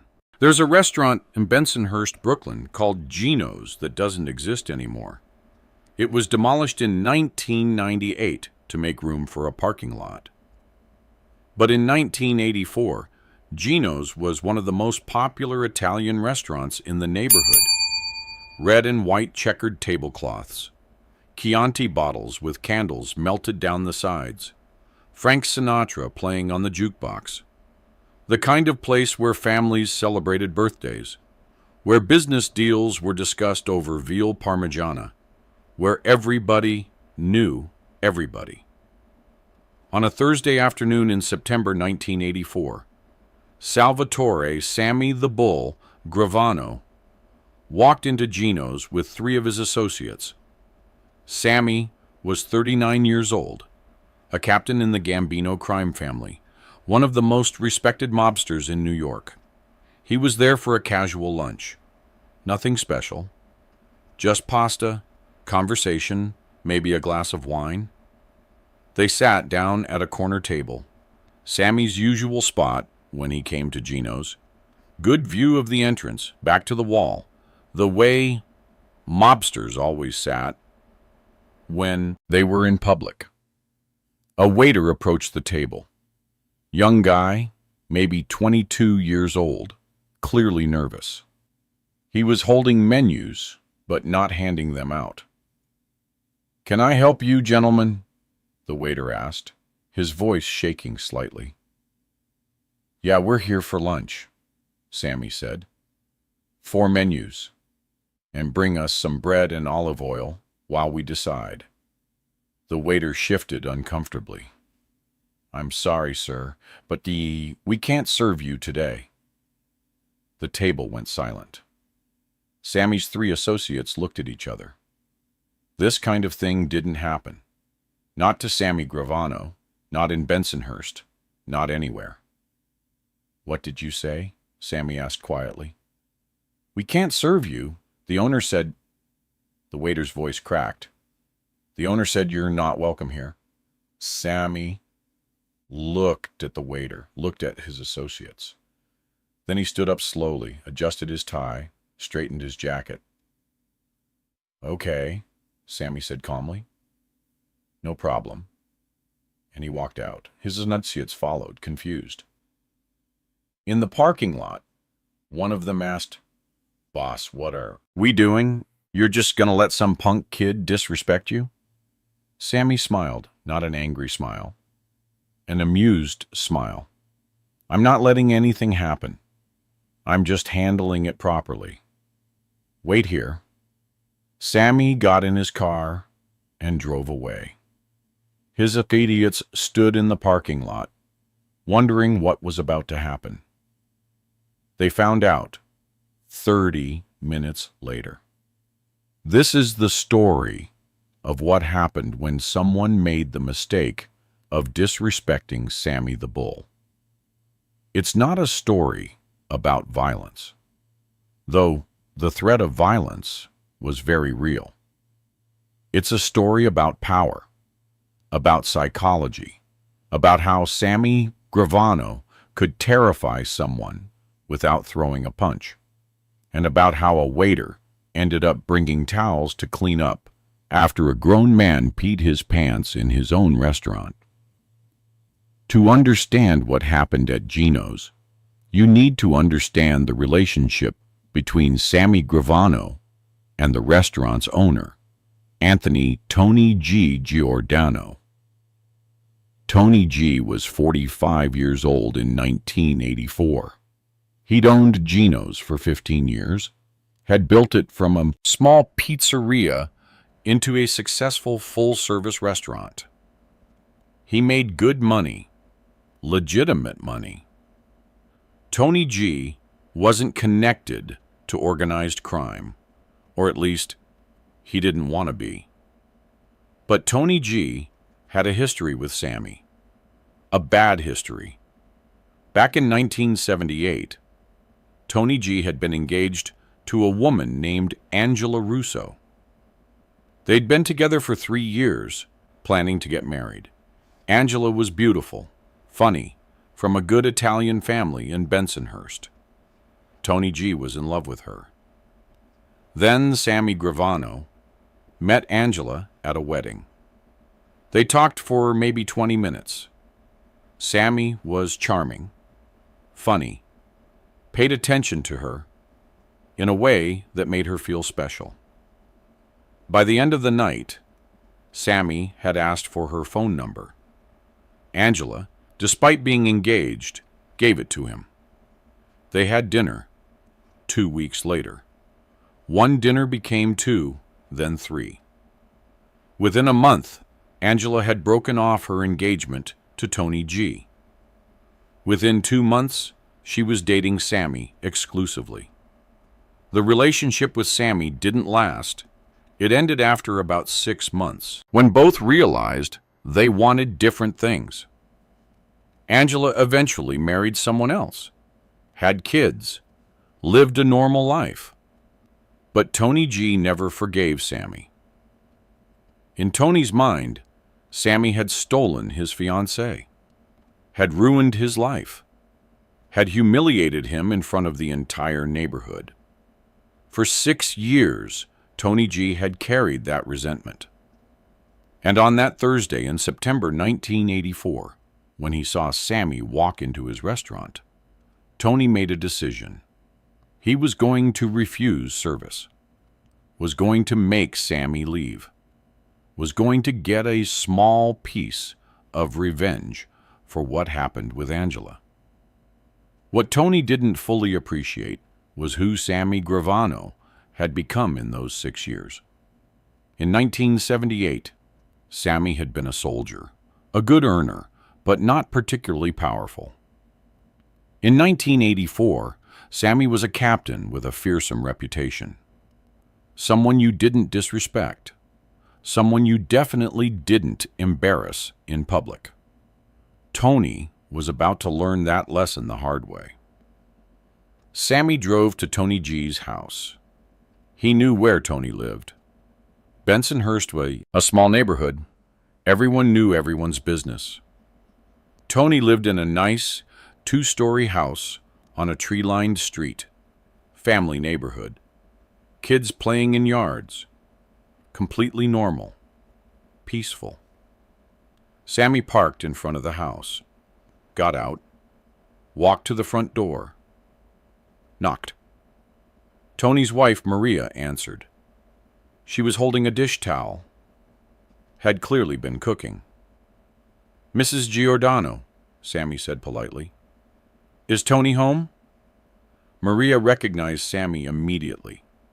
Everyone in the neighborhood knew Sammy Gravano. Her face went pale. He's at the restaurant," Maria said.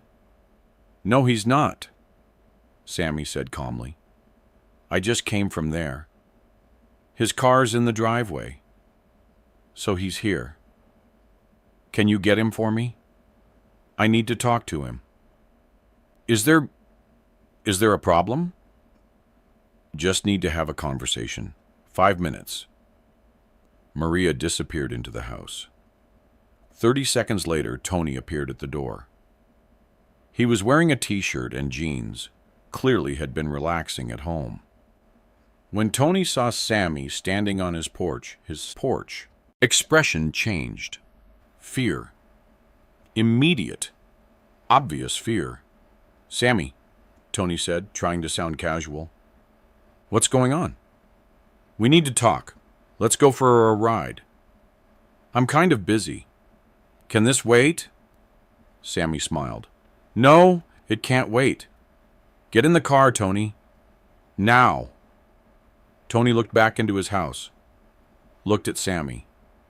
Understood he didn't have a choice. "Let me grab my shoes," Tony said. "You don't need shoes. Get in the car." Tony, wearing socks, no shoes, walked to Sammy's car and got in the passenger seat. Sammy got in the driver's side, started the engine, drove back toward the restaurant. In the car, Sammy didn't say anything at first, just drove.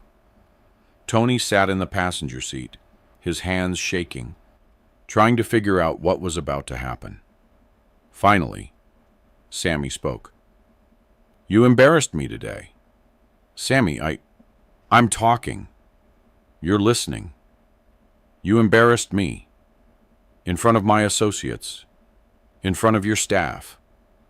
You had some punk kid tell me I'm not welcome in your restaurant. That's disrespect, Tony. Serious disrespect. I didn't want to cause problems. You're still talking. That's a problem." Tony went silent. "I know why you did it," Sammy continued. "Angela. You're still mad about Angela from 6 years ago. You think I stole your girl. You think you got embarrassed. So you wanted to embarrass me, make yourself feel better, get a little revenge." Tony said nothing. His hands were shaking worse now. "Here's what you don't understand," Sammy said, his voice still calm. "Angela made her own choice. I didn't steal her. She left you because she wanted to. And if you want to be mad about that, be mad at her or be mad at yourself. But don't take it out on me." "I'm sorry," Tony whispered. "You're not sorry yet, but you will be." Sammy pulled into the parking lot of Gino's. Tony's associates were still there, leaning against their car, waiting. They straightened up when they saw Sammy's car arrive. "Get out," Sammy said. Tony got out of the car. Sammy got out, grabbed Tony by the back of his shirt, walked him toward the restaurant entrance. Sammy pushed open the door to Gino's. It was the middle of the lunch rush, maybe 30 customers, several waiters moving between tables. Everyone looked up when the door opened. They saw Sammy Gravano walking in, holding Tony G by the shirt collar. Tony's face was red. He was trying not to cry. Sammy walked Tony to the center of the dining room. Every conversation stopped. Every fork was set down, the whole restaurant watching. "Attention, everyone," Sammy said loudly. "I apologize for the interruption, but I need to address something publicly that happened publicly." One of the waiters started to approach. "Sir, you can't—" Sammy held up his hand. The waiter stopped immediately. "Tony here," Sammy continued, still holding Tony's collar, "decided to disrespect me today. Decided to have me thrown out of his restaurant. Over a personal grudge. Over something that happened 6 years ago. That's not how we do things in this neighborhood. That's not how you treat people with respect." Tony was shaking visibly now. "Sammy, please." Sammy smacked Tony. Not hard. An open-handed slap across the back of his head. More humiliating than painful. Several customers gasped. "I'm talking," Sammy said. "When I'm done, you can talk." Sammy smacked Tony again. Same spot. Tony's knees buckled slightly. Now Tony's going to explain to everyone why he disrespected me. And then he's going to apologize. And then we're going to come to an understanding. "Tony?" Tony's voice was barely above a whisper.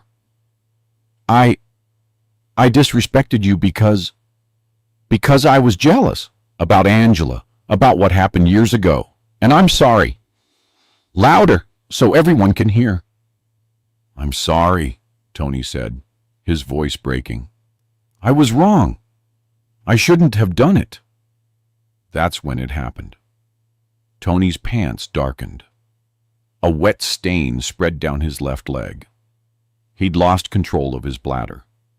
Peed his pants. Right there, in the middle of his own restaurant. Several customers looked away. One woman covered her mouth in shock. The young waiter who'd refused Sammy's service earlier stood frozen, horrified. Sammy let go of Tony's collar, took a step back, looked at Tony with something almost like pity. "Go clean yourself up," Sammy said quietly. Tony stood there, tears running down his face, the wet stain on his pants visible to everyone. "Go!" Sammy said sharply. Tony ran, literally ran toward the bathroom, leaving a small trail of wetness on the floor. While Tony was in the bathroom, Sammy turned to the young waiter who'd refused him service earlier. "You?" Sammy said. "What's your name?" "David," the waiter stammered. "David, you did what your boss told you. I respect that. But now, you're going to do something for me. Get some towels, clean up this mess, and then set up that corner table for me and my associates." "Yes, sir. Right away." David brought towels, cleaned the floor, set the corner table with fresh linens and silverware. Sammy's 3 associates came in from the parking lot, sat down. Tony emerged from the bathroom about 10 minutes later. He'd changed into a spare pair of pants he kept in his office.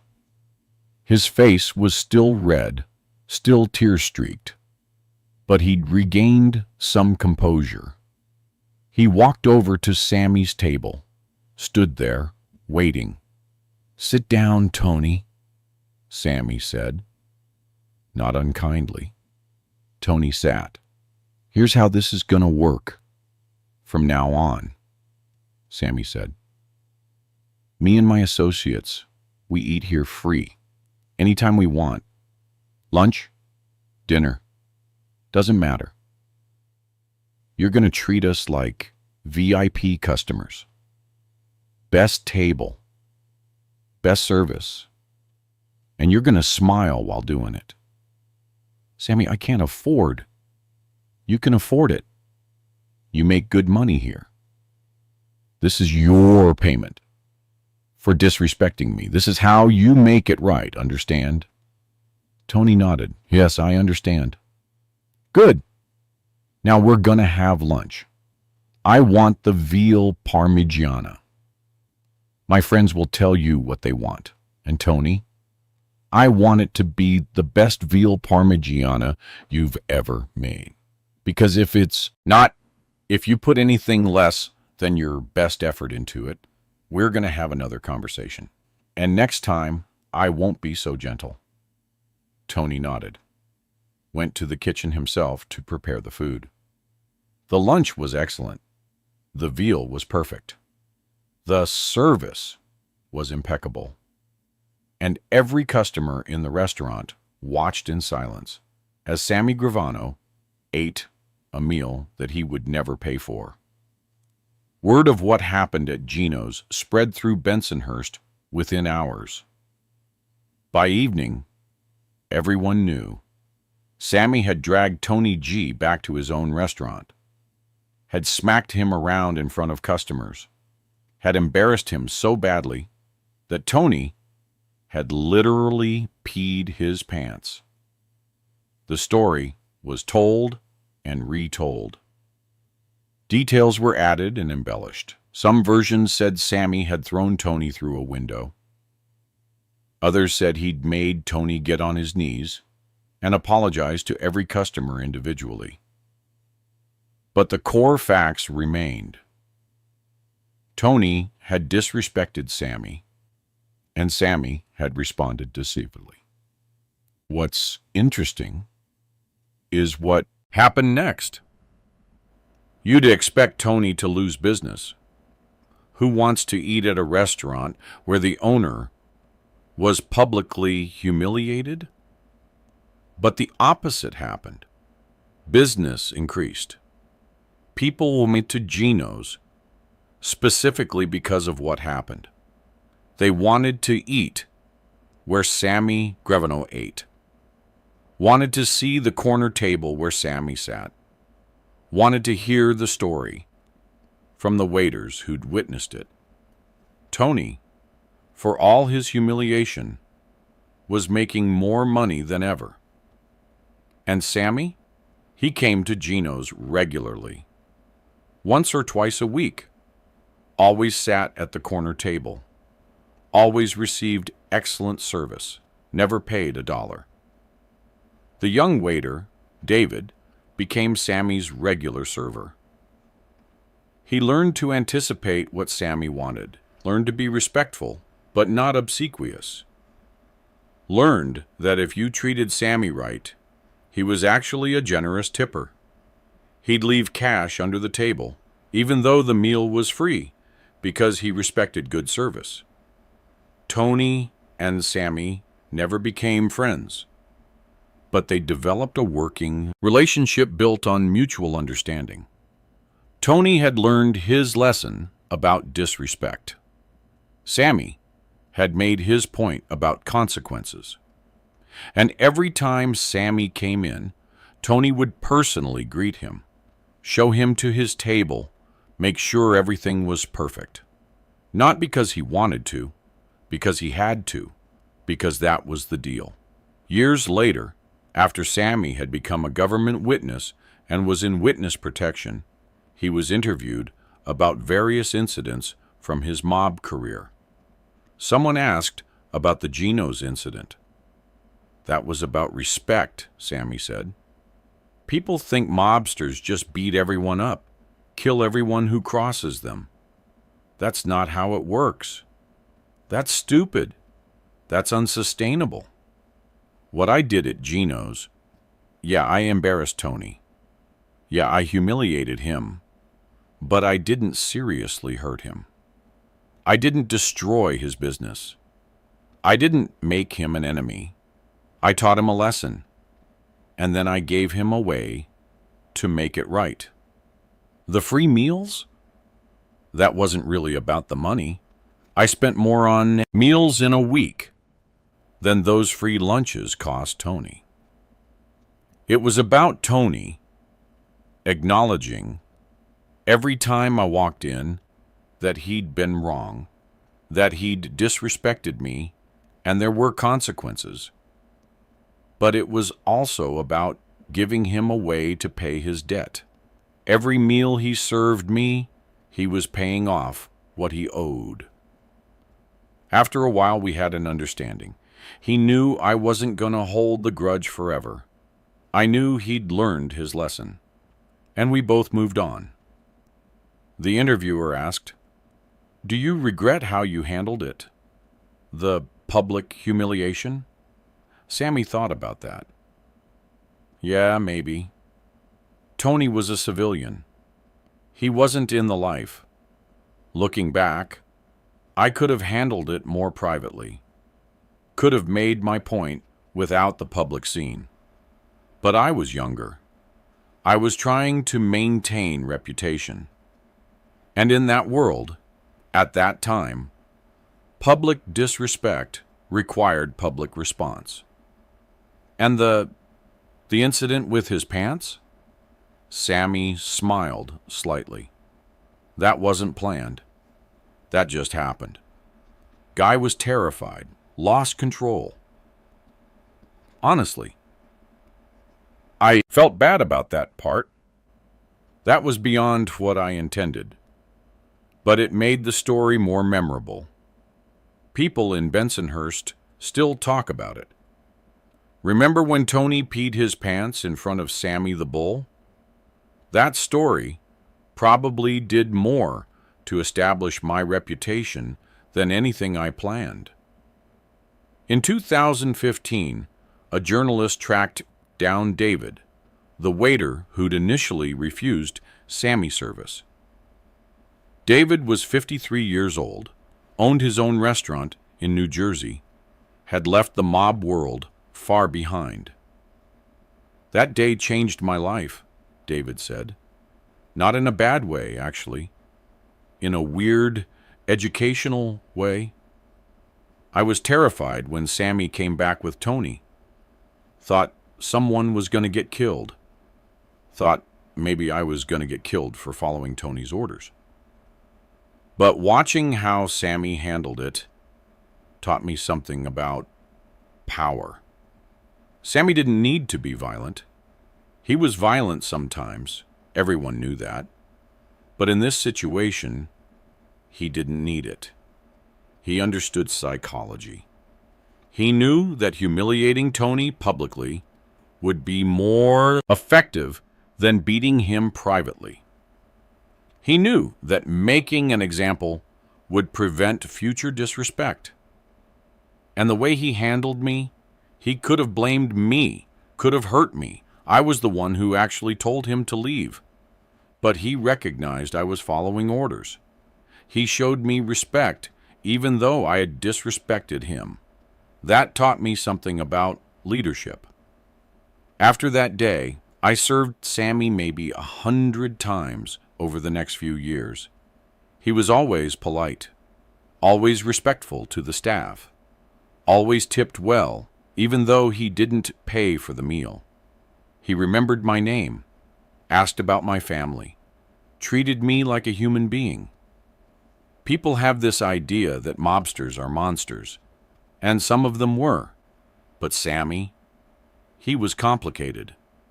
Capable of terrible things, yes, but also capable of being decent to people who treated him right. The funniest part?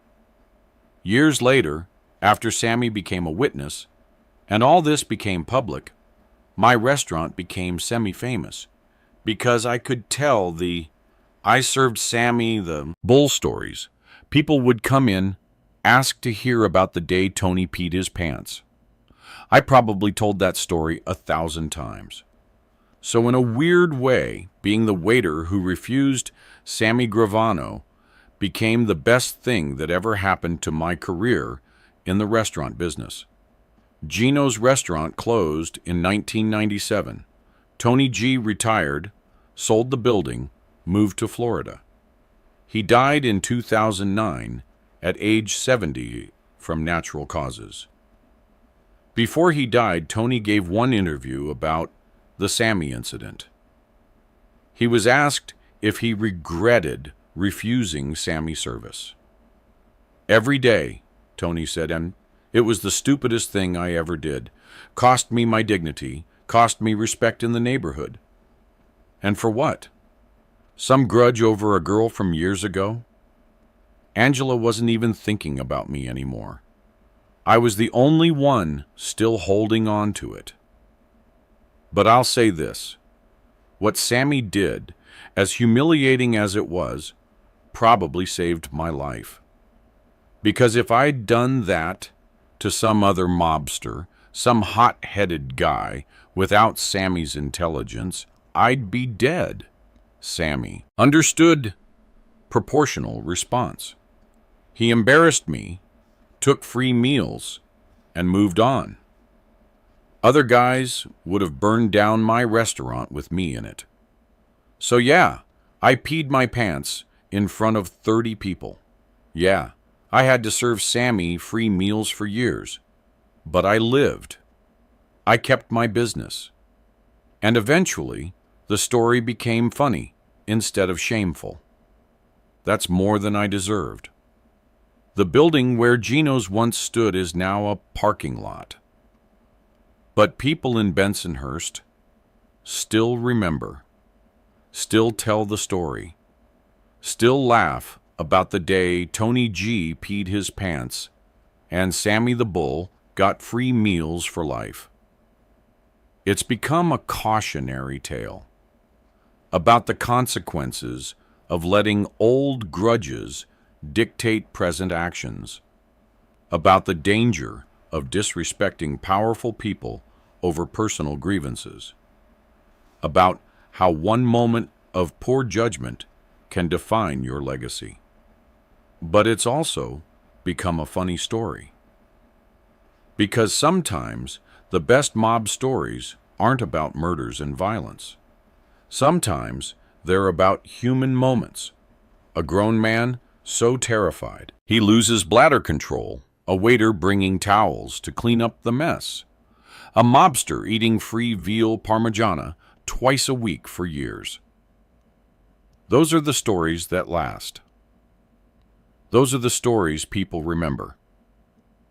And those are the stories that reveal more about the reality of mob life than any Hollywood movie ever could. That wraps it up for today. In 1984, restaurant owner Tony G refused to serve Sammy the Bull because of a 6-year-old grudge over a woman. Had his waiter tell Sammy to leave. Sammy stood up, adjusted his tie, and walked out without a word. 30 minutes later, Sammy returned with Tony, dragged him into the restaurant, smacked him around in front of 30 customers, and humiliated him so badly that Tony peed his pants. The consequence? Sammy got free meals for life. The restaurant became more popular, and the story became legend in Bensonhurst. One moment of disrespect, one public lesson, one pair of soiled pants, and a waiter bringing towels, while Sammy the Bull sat down to eat the best veal parmigiana in Brooklyn. If this story made you laugh, drop a comment below. Subscribe for more stories where respect is enforced, lessons are taught, and sometimes revenge is just really, really embarrassing. See you in the next one. There's a moment in every man's life where he finds out exactly what he's made of. Not the moment he thinks about, not the quiet test, the philosophical crossroads. The real moment. The one where the room goes sideways, glass is breaking, fists are flying, and someone's trying to take what's yours right in front of your face. For Salvatore Sammy the Bull Gravano, that moment came sometime around 1980, inside a smoky after-hours club in Bensonhurst, Brooklyn. A place he'd built with his own hands, a place called the Bus Stop. And when a pack of outlaw bikers rolled through the door and told him they were taking over, Sammy didn't call for backup. He didn't negotiate. He didn't run. He fought. And he broke his ankle doing it.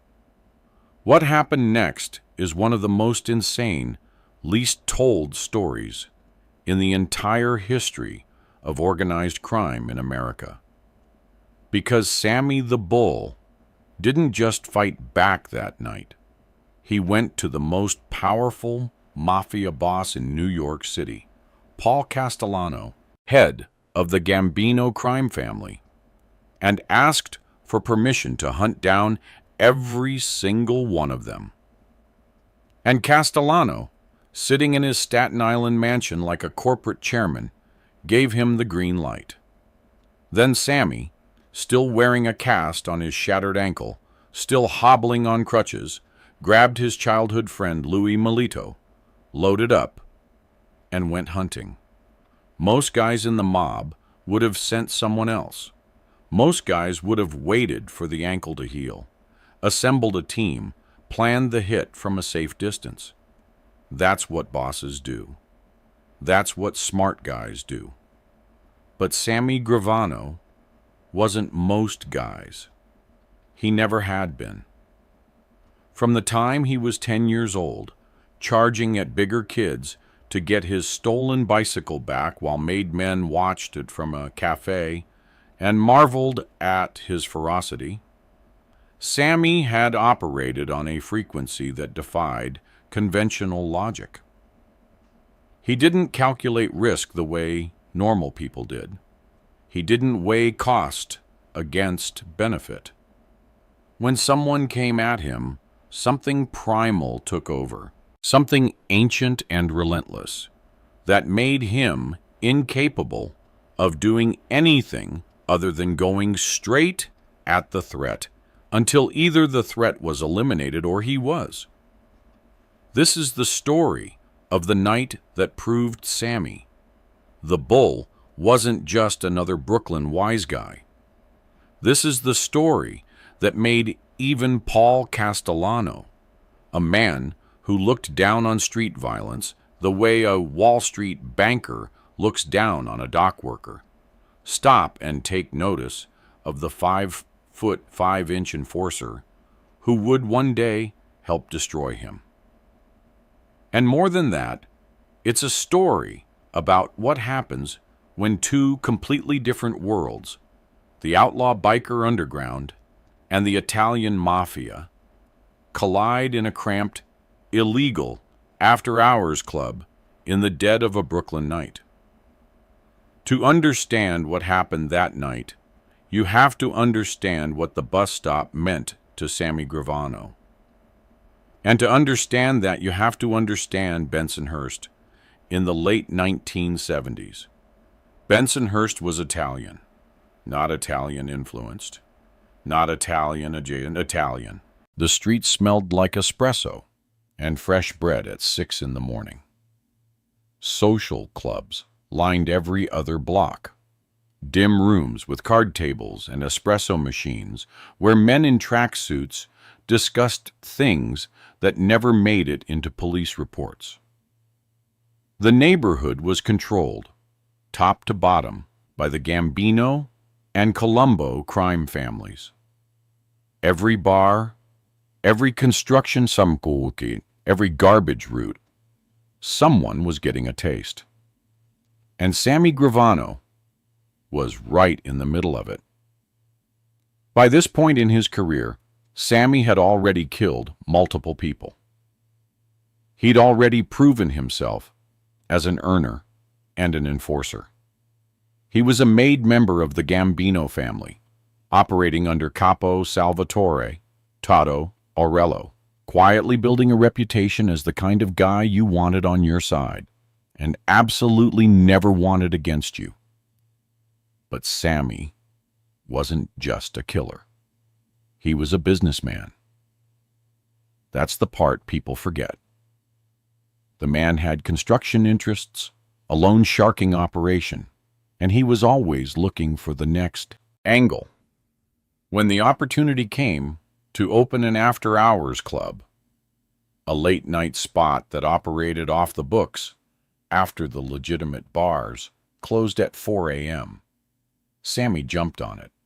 He called it the bus stop. After-hours clubs in Brooklyn in the late 70s were a different world. They existed in that shadow economy between legitimate nightlife and full-blown criminal enterprise. No liquor license, no health inspector, no closing time. The doors opened when everything else shut down, and they stayed open until the sun came up and beyond. You'd have wise guys at one table, construction workers at another, women who worked the clubs on 86th Street, blowing off steam, neighborhood guys ambling in the back. The money flowed like water. Sammy didn't just invest in the bus stop. He built the place, literally. He'd accumulated years of construction experience by this point. He knew how to swing a hammer, pour concrete, wire electrical. He put the work in himself, got it up and running. And then he did what Sammy always did. He stood in the room and made sure everything operated smoothly. That was his management style. Be present. Be visible. Let people know who they were dealing with. The bus stop became a gold mine. The drinks were overpriced. The gambling was rigged in the house's favor. And anyone who borrowed money from Sammy's loan sharking operation knew the interest was non-negotiable. The club was also a proving ground for younger associates, guys like Michael DeBatt, who would later work as a bouncer at Sammy's more high-profile establishment, the Plaza Suite. The bus stop was where Sammy's crew socialized, where business got discussed, where deals got made over whiskey and cigarette smoke at 3 in the morning. It was his territory, his kingdom, his place. And that's why what happened next made him so dangerous. Nobody knows the exact date. The accounts from Peter Maas's book, Underboss, from Crime Library archives, and from various mob historians all place it somewhere in the late 1970s or very early 1980s. What they all agree on is what happened. It was a regular night at the bus stop. The place was packed. The usual crowd of neighborhood regulars, a few out-of-towners who'd heard about the spot, Sammy's associates drifting in and out, music playing, drinks flowing, the kind of night that made the after-hours business so profitable. Then the bikers showed up. They came in like they owned the place. Not one or two stragglers looking for a drink. A group of them pushing through the door with that specific energy that anyone who's ever worked a bar recognizes instantly. These guys aren't here to have a good time. They're here to take something. According to multiple accounts, including forum discussions that identified the gang as possibly being the Outlaws, one of the big four outlaw motorcycle clubs in America, alongside the Hells Angels, Bandidos, and Pagans. The bikers walked into the bus stop and made an announcement. They weren't asking for a drink. They weren't negotiating a partnership. They told Sammy Gravano, a made member of the most powerful mafia family in New York City, that they were taking over his club. Now, you have to understand the audacity of this. In 1980, the Italian Mafia controlled virtually every illegal enterprise in the 5 boroughs. The Gambino family alone had hundreds of made members and thousands of associates. Walking into a Gambino-connected after-hours club in the heart of Bensonhurst and announcing you were seizing the operation was roughly equivalent to walking into Fort Knox and telling the guards you'd be taking the gold now. Either these bikers didn't know whose club they were in, or they didn't care. Given the general attitude of outlaw motorcycle gangs during this era, a period the FBI later described as the height of biker gang expansion and territorial aggression across the eastern seaboard, it was probably a little of both. The Outlaws had been aggressively expanding since their 1964 merger with clubs in New York, Milwaukee, and Louisville. They were recruiting hard. They were looking for territory. And they had a reputation for walking into establishments, flexing, and seeing who blinked first. They picked the wrong establishment. Sammy Gravano didn't blink. What happened next was a full-scale brawl. Not a shoving match. Not a verbal confrontation that escalated. A moo. Chairs flying, bottles smashing, bodies hitting walls. Sammy, who at 5'5" stood shorter than most of the bikers in the room, went straight at them. He'd been fighting since he was 10 years old, since the day he'd gotten his bicycle stolen by older kids in Bensonhurst and attacked them even though he was outnumbered and outsized. The neighborhood wise guys who'd watched that childhood fight from a nearby cafe had given him his legendary nickname after watching the spectacle. Did you see Sammy? He's like a little bull. Later, the bull had not changed. The fight was savage. Bodies crashed into tables. Glasses shattered against the floor and the walls. The bikers were bigger. Outlaw motorcycle gang members in this era were typically large, physical men, many of them military veterans, hardened by years of road life and territorial warfare with rival clubs. They wore leather and denim and heavy boots. Some carried chains, some carried knives. They were accustomed to intimidating everyone they encountered, because in most situations, the sheer visual impact of a half-dozen one-percenters walking into a room was enough to end any confrontation before it started. But they'd never fought Italians like this. Not Bensonhurst Italians. Not men who'd been groomed for violence since childhood by one of the most disciplined criminal organizations in the world. The bikers fought with brute force and chaos. Sammy and his people fought with something else, a ferocity that was almost personal, as if the attack on the club was an attack on their families, their neighborhood, their very identity. Because, in a way, it was. In Bensonhurst, a man's business was an extension of himself.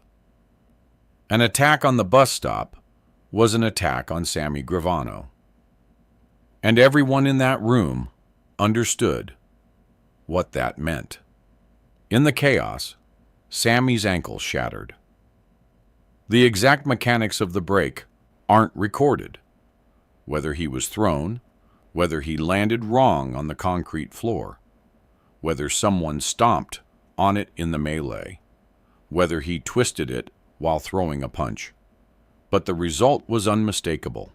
His ankle was broken, fractured, done. The kind of injury that would put a normal person on the ground, screaming, waiting for an ambulance. But here's the thing about Sammy Gravano. He didn't stop fighting when the bone broke. The pain registered. It had to, but it didn't compute as a reason to stop. Nothing computed as a reason to stop. He kept swinging. He kept pushing forward. He and his people, whoever in the club that night, whatever associates and loyal customers were on hand, fought the bikers back with chairs, with bottles, with fists, with anything they could get their hands on. They pushed them toward the door, through the door, out into the street, chased them off into the Brooklyn night like dogs. The bus stop was trashed. Sammy could barely stand, but the bikers were gone. A normal person would have gone to the hospital, gotten a cast, and considered the matter settled. The bikers had been embarrassed. They'd been beaten in a bar fight by a bunch of Italians half their size. Honor restored. But Sammy Gravano was not a normal person. And in the world he inhabited, getting attacked wasn't something you survived and moved on from. It was something you avenged. Because if word got around that someone had walked into Sammy the Bull's place, announced a hostile takeover, and walked away alive, every two-bit hustler, every ambitious street gang, every lunatic with a grudge would think they could do the same thing. In the Mia, weakness wasn't just bad for business. Weakness got you killed. Sammy needed to send a message. And in the Gambino family, there was only one way to send the kind of message he had in mind. He needed permission from the boss. Paul Castellano lived in a sprawling white mansion on Tot Hill in Staten Island, a house so lavish the FBI nicknamed it the White House. It sat on a hill overlooking the rest of the borough, a physical manifestation of the distance Castellano believed existed between himself and the street soldiers who made his empire possible. The house had cost over $300,000 to build in the 1970s, a fortune at the time, and it featured marble columns, a swimming pool, and a wrought iron fence that surrounded the property like the walls of a medieval estate. Castellano's wife, Nina, maintained the home with the same meticulous attention to appearances that defined everything about the Castellano operation. He Was the boss of the Gambino crime family, the most powerful organized crime operation in North America, and he ran it like a Fortune 500 company. Castellano favored suits over tracksuits. He preferred discussing construction contracts and waste management deals to talking about loan collections and murders. He read the Wall Street Journal. He dined at the finest restaurants in Manhattan. He saw himself as a businessman first, a gangster second, if he considered himself a gangster at all. The men who worked the streets of Brooklyn and Queens, the men who collected debts with baseball bats and disposed of bodies in vacant lots, were tools to him, useful, certainly, necessary, perhaps. But not the future. The future, as Castellano envisioned it, was corporate crime. Unions, construction, sanitation, Wall Street infiltration. Clean money, big money, money that came in through front doors, not back alleys. Like his predecessor, Carlo Gambino, who had died in 1976, and personally selected Castellano as his successor over the more popular Neil Della Croce. Castellano believed the future of the mafia lay in what he called sophisticated schemes, infiltrating legitimate industries, controlling labor unions, dominating the construction business. The old ways, the shakedowns, the street corner bookmaking, the random violence, those were beneath him. He tolerated the enforcers and the killers because every organization needed them. But he didn't respect them. Not really. He considered men like Sammy Gravano to be useful tools, necessary for the messy work that kept the machine running, but not the kind of men he wanted to share a dinner table with. This attitude would eventually cost him his life. But on the day Sammy Gravano came to see him about the biker gang, that reckoning was still years away. Sammy followed protocol. That was one thing about the Moya that outsiders never fully understood: the bureaucracy. You couldn't just go kill somebody. Kill because you felt like it. There was a chain of command. There were rules. If a made member wanted to commit murder, he needed authorization from above. The request went up through your capo, and if the target was significant enough, it went all the way to the boss. Unauthorized killings could get you killed yourself, as Sammy would later learn the hard way when the Frank Fiala incident nearly cost him his life. So Sammy, hobbling on a freshly cast ankle, went to Paul Castellano and laid out what had happened. The bikers, the attempted takeover, the fight, the broken ankle, and then he made his request. He wanted permission to kill them. Not just the leader, all of them. According to the account in Peter Moss's Underboss, and corroborated by Crime Library and multiple other sources, Castellano gave his approval. The exact words attributed to Castellano's authorization, as recorded on Wikipedia and various mob history sites, were permission to kill them all. For Castellano, it was probably a simple business calculation. An attack on a Gambino-connected establishment couldn't go unanswered. It would set a bad precedent. It would invite more challenges. Better to let the bull handle it and move on.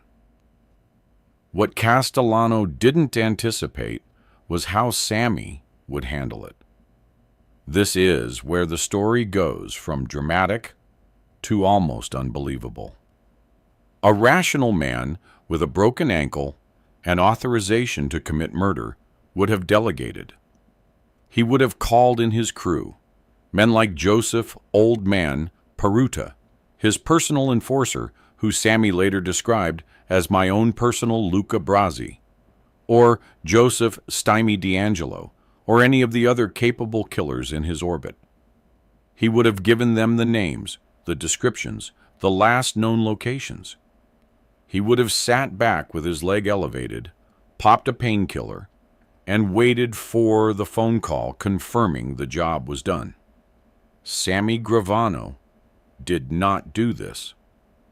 Instead, still wearing the cast on his shattered ankle, still navigating the streets on crutches, Sammy grabbed Louis Milito, his childhood friend from the Rampers street gang, his partner in more violent encounters than either of them could count, the man who would one day shoot Frank Fiala twice in the eyeballs outside the Plaza Suite, and the two of them went hunting.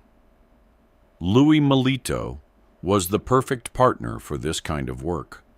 He'd grown up on the same Bensonhurst streets as Sammy, been a member of the Rampers alongside him, and had graduated into the Gambino family through the same pipeline.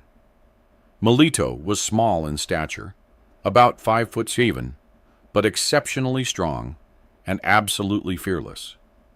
He was also a proven killer multiple times over. When Sammy needed someone who could handle violence without hesitation or remorse, Louis was always the first call. The two of them tracked the biker gang's leader through the streets of Brooklyn. Think about that for a moment. This wasn't the age of cell phones and GPS tracking. This was Brooklyn in 1980.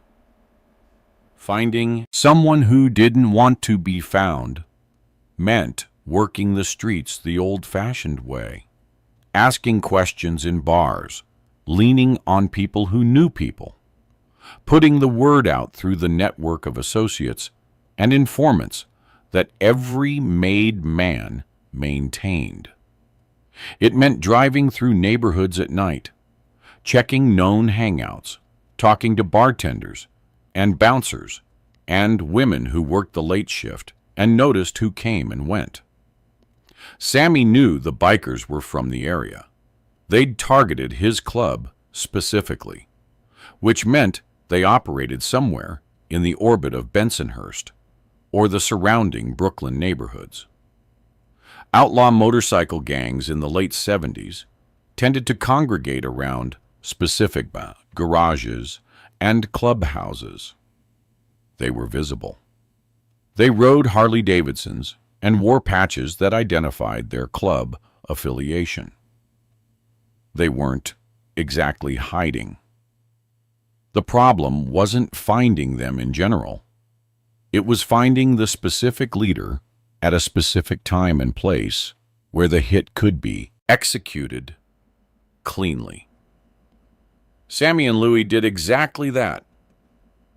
The details of the hunt itself, the surveillance, the intelligence gathering, the stakeouts, the process of locating a man who almost certainly knew he'd made a catastrophic mistake by crossing a Gambino soldier, are largely unrecorded in the available accounts. What we know is that the two men, one of them on crutches, spent days or possibly weeks methodically closing in on their targets. They asked the right questions. They applied the right pressure. And eventually, they found what they were looking for. Sammy and Louis found the biker gang's leader. And they found at least one other member. According to multiple sources, including Crime Library, the Mafia Dynasty Archive, and various mob history compilations, the outcome was this. Sammy and Louie shot the leader of the biker gang, wounding him. They shot another member of the gang, killing him. The dead biker's name has never been publicly revealed. He is listed among Sammy's confirmed victims simply as John Doe, a nameless casualty of a war that lasted one night but echoed for years. The shooting itself was classic Gravano, direct, efficient, and personal. He didn't set up an elaborate ambush. He didn't use a car bomb or Orzan, or any of the more theatrical methods that other mobsters favored. He went to where the bikers were, he pulled a gun, and he started shooting. On crutches, with a broken ankle wrapped in plaster. The leader survived, badly wounded. The other biker did not. And the message, the only message that mattered, in the world Sammy Gravano inhabited, was delivered with absolute clarity. You do not walk into a Gambino establishment and try to take what belongs to us. The cost of that mistake is measured in blood. When Sammy reported back to Paul Castellano about how the hit had gone down, the boss of the Gambino family had a reaction that perfectly encapsulated the fundamental disconnect between the two men, a disconnect that would eventually contribute to Castellano's own assassination on the sidewalk outside Sparks Steakhouse in Manhattan. Castellano was flabbergasted, not impressed, not proud. Flabbergasted.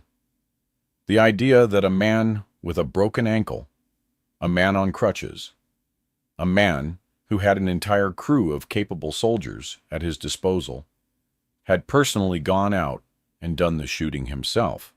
Castellano couldn't comprehend it. It violated everything he believed about how a criminal organization should function. Bosses gave orders. Soldiers carried them out. You didn't send the manager to mop the floor. You didn't send the general to dig the trench. Castellano immediately contacted Sammy's capo, Salvatore Toddo Aurello, demanding an explanation. Why hadn't Gravano simply assigned the hit to members of his crew? Why had he personally participated in a shooting while hobbling around on crutches like a madman? What kind of operation was Aurello running? Toddo Aurello's response has become one of the most quoted lines in Gambino family lore. "What can I tell you?" Toddo told the boss. "He's got the balls of a fucking elephant." It was the perfect answer because it was the only honest answer. There was no strategic explanation for what Sammy had done, no tactical rationale. The truth was simpler and more primal than anything Castellano's business school mentality could accommodate. Sammy Gravano had been attacked. Sammy Gravano had been hurt. And Sammy Gravano was the kind of man who needed to personally deliver the retribution. It wasn't about efficiency. It wasn't about organizational protocol. It was about who he was at his core. The same kid who'd charged at bigger boys to get his bicycle back. The same teenager who'd punched school officials hard enough to break a man's jaw. The same young ramper who'd been shot in the head during a car theft gone wrong and hadn't even considered quitting the life. For Castellano, this was a problem. He didn't want cowboys in his family. He wanted earners. He wanted businessmen. He wanted men who could sit in a room with union officials and construction executives and discuss profit margins without anyone reaching for a weapon. But here's the irony that Castellano never quite grasped. And it's the same irony that eventually got him killed. In the mafia, the businessmen needed the bulls. The sophisticated schemes and the white-collar infiltration only worked because somewhere in the background there was a man like Sammy Gravano, a man willing to do the ugly work, the bloody work, the work that kept the entire machine running. And the soldiers on the street, the men who actually enforced the family's power, they didn't respect bosses who couldn't understand that. Castellano looked at Sammy and saw a cowboy. Everyone else in the Gambino family looked at Sammy and saw exactly the kind of man they wanted standing next to them when things went sideways. The wounded biker leader survived, and he did what anyone with a functioning survival instinct would do after being shot by a made member of the Gambino crime family. He disappeared. Vanished from Bensonhurst. Vanished from Brooklyn. Became a ghost. But here's where the story takes one final, almost novelistic turn. Years later, after the heat had died down, after the memory of the shooting had faded from the neighborhood's collective consciousness, the biker came back. He returned to Bensonhurst. Maybe he thought enough time had passed. Maybe he thought the contract on his life had expired. Maybe he missed the old neighborhood. Whatever the reason, he showed up again, and he quickly discovered that some debts in the media never get forgiven. The biker knew he was a marked man. He knew that somewhere in Bensonhurst, Sammy the Bull Gravano still operated, still controlled territory, still had the power and the willingness to finish what he'd started years earlier. So, the biker tried something clever. He reached out, not to Sammy directly, but to the children of Joseph Old Man Peruta, one of Sammy's most trusted crew members. Peruta's kids were known in the neighborhood. The biker had apparently developed a friendship with them, and he figured he could use that connection as a back channel. According to Sammy Gravano's own account, the biker approached Peruta's children and asked them to arrange a sit-down with their father. He told them he'd had this trouble with Sammy the Bull, and he knew he was a marked man. He wanted Peruta to talk to Sammy on his behalf. He wanted to broker a peace. Peruta, the man Sammy described as someone who would kill for me as quick as he would get me a cup of coffee. A man so loyal that Sammy later compared him to Luca Brasi from The Godfather, played along beautifully. He didn't hesitate. He didn't show a flicker of what he was actually thinking. He just looked the biker in the eye and gave him exactly what he wanted to hear. "Sure, you're good friends with my kids," Peruta told the biker. "I'll talk to this Sammy for you. Just take it easy. Go about your business. Stay low-key, and I'll reach out for Sammy." The biker must have felt a wave of relief wash over him. He'd found his lifeline. He'd found a connected guy who was willing to intercede on his behalf, to vouch for him, to explain to Sammy, the bull, that it was all a misunderstanding, that it was years ago, that he'd learned his lesson. He probably walked away from that conversation thinking he'd just saved his own life. He had no idea he'd just sealed his potential death warrant. It was a masterclass in mafia deception, the kind of patient, layered manipulation that men like Peruta had been practicing since they were teenagers in the Bensonhurst social clubs. Peruta was, of course, completely and totally loyal to Sammy. He had no intention of brokering any peace. He was gathering intelligence. He was confirming the biker's location, his routine, his habits. He was finding out where the man slept, where he drank, where he could be found at 2 in the morning. Peruta's own children knew exactly what was happening. As Sammy later recounted, "The kids know Peruta is with me and everything that means." They understood the game. They'd grown up in it. The biker was being set up. He was being told to stay low-key and go about your business, while Peruta reported every detail of their conversation back to Sammy. The biker had effectively walked back into the trap of his own volition, delivered himself to the exact people who wanted him dead, and was now sitting in Bensonhurst thinking he had an ally when he actually had a death sentence. But then something unexpected happened.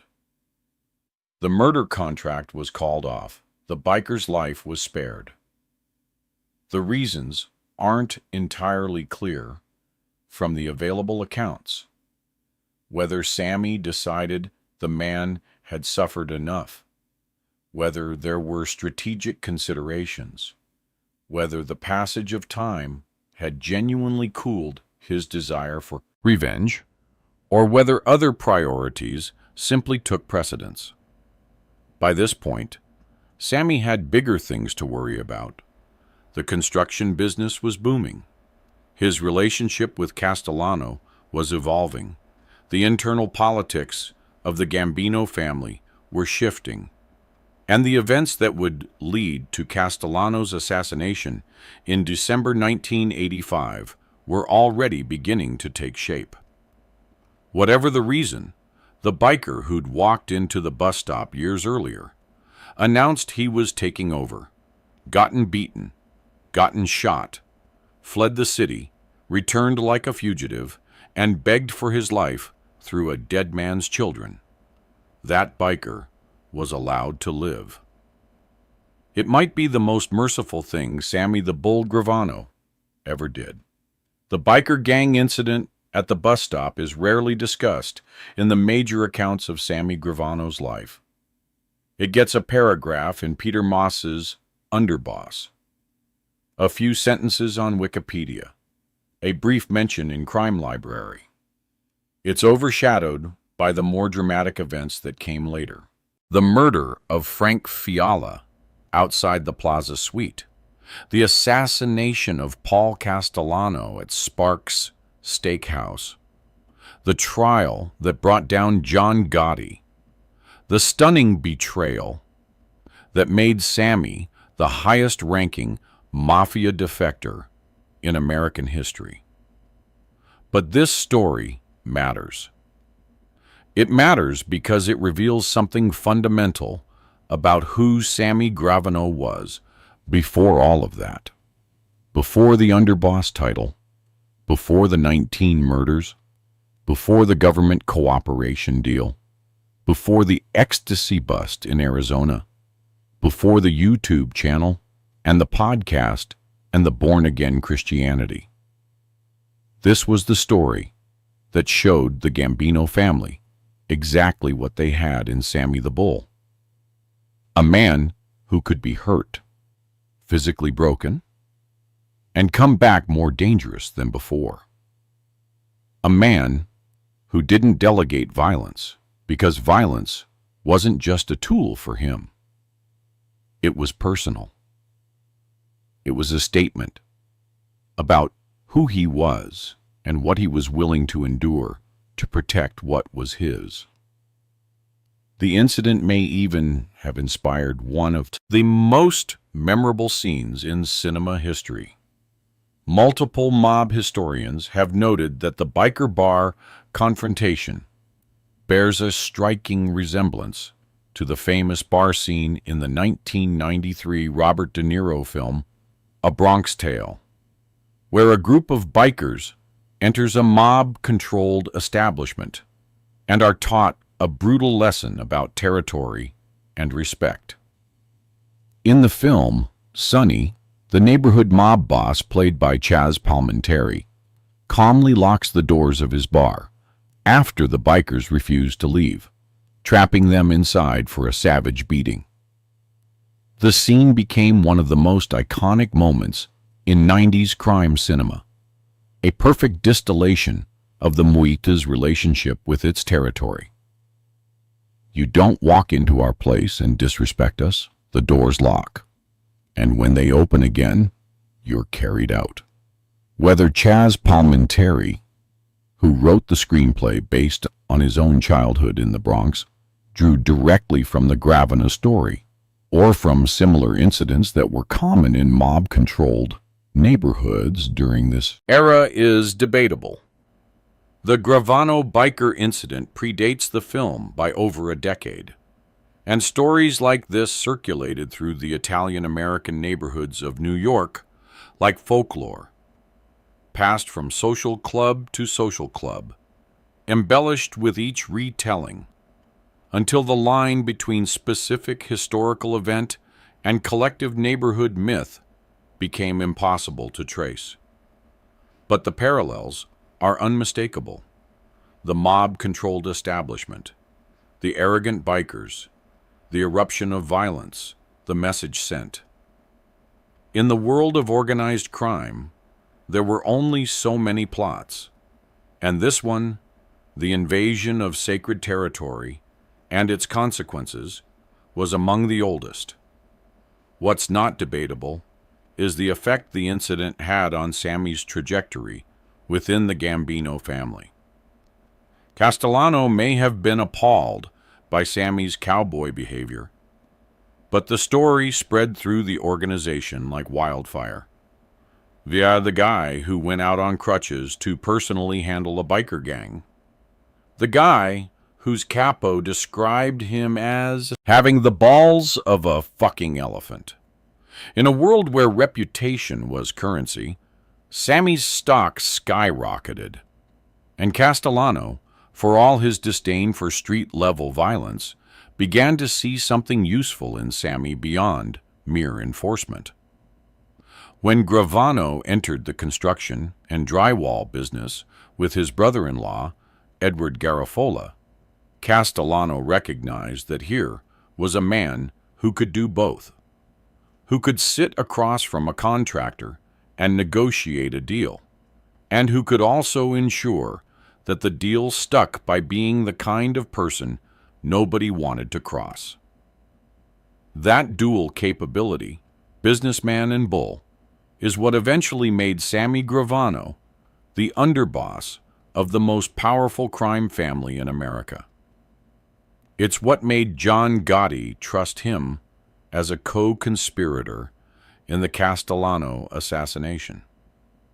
It's what made federal prosecutors view him as the single most valuable witness in the history of organized crime prosecution. And it all traces back in a straight line to a smoky after-hours club in Bensonhurst, Brooklyn, where a group of outlaw bikers made the worst mistake of their lives. They walked into the wrong bar. They met the wrong man, and one of them never walked out again. The dead biker, the one Melito and Gravano killed during the retaliatory shooting, remains one of the strangest entries in the catalog of Sammy Gravano's 19 confirmed murders. He is listed in every account simply as John Doe. No name, no age, no hometown, no family that ever came forward to identify him or demand answers.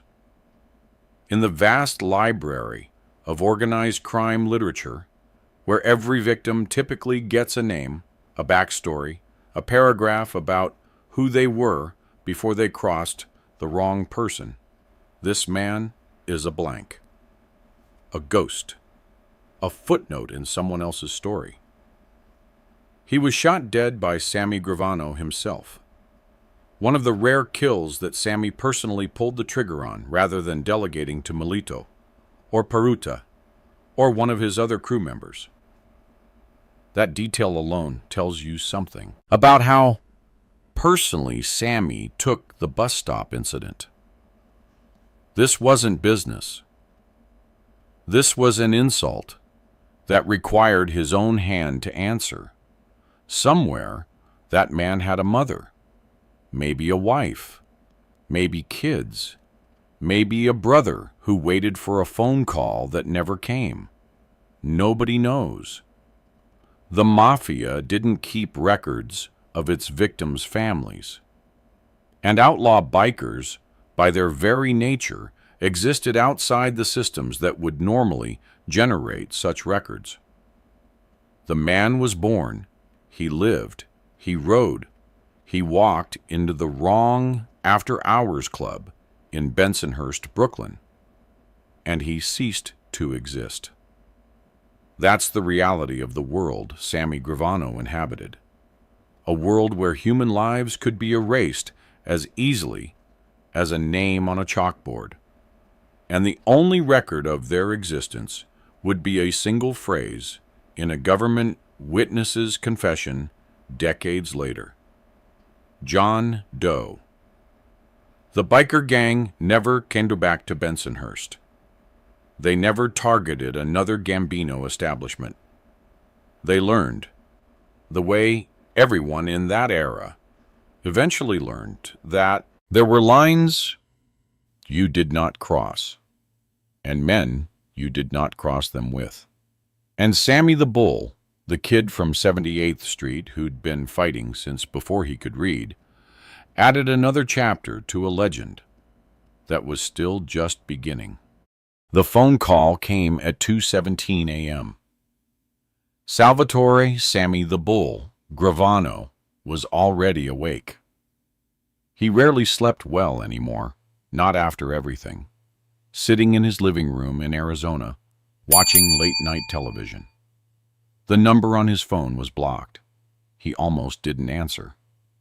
But something told him to pick up. "Yeah," Sammy said. "Sammy Gravano?"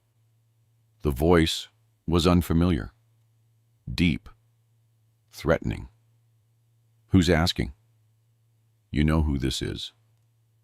You got product from me 2 weeks ago. Product you didn't pay for. That's disrespectful." Sammy's jaw tightened. He knew exactly who this was. Marcus, Big Mark Thompson, a mid-level dealer in Phoenix's drug trade who'd supplied Sammy with 20 kilos of cocaine. Product that turned out to be cut so heavily, it was practically worthless. Sammy had refused payment, had told Mark's people the product was garbage, and he wasn't paying for garbage. The product was trash, Sammy said, cut to maybe 40% purity. "I'm not paying premium prices for stepped-on garbage." "That ain't how this works. We had a deal. You took delivery. You owe me." "I don't owe you shit. You tried to rip me off. Be grateful I'm not coming after you for wasting my time." There was a pause. Then Mark's voice came back, colder now. "You think because you used to be somebody, you can disrespect me? You think your old reputation protects you? You're nobody now, Sammy. Just another drug dealer in Arizona. And drug dealers who don't pay their debts? They learn lessons. Is that a threat? Your daughter, Karen, she still live in New York?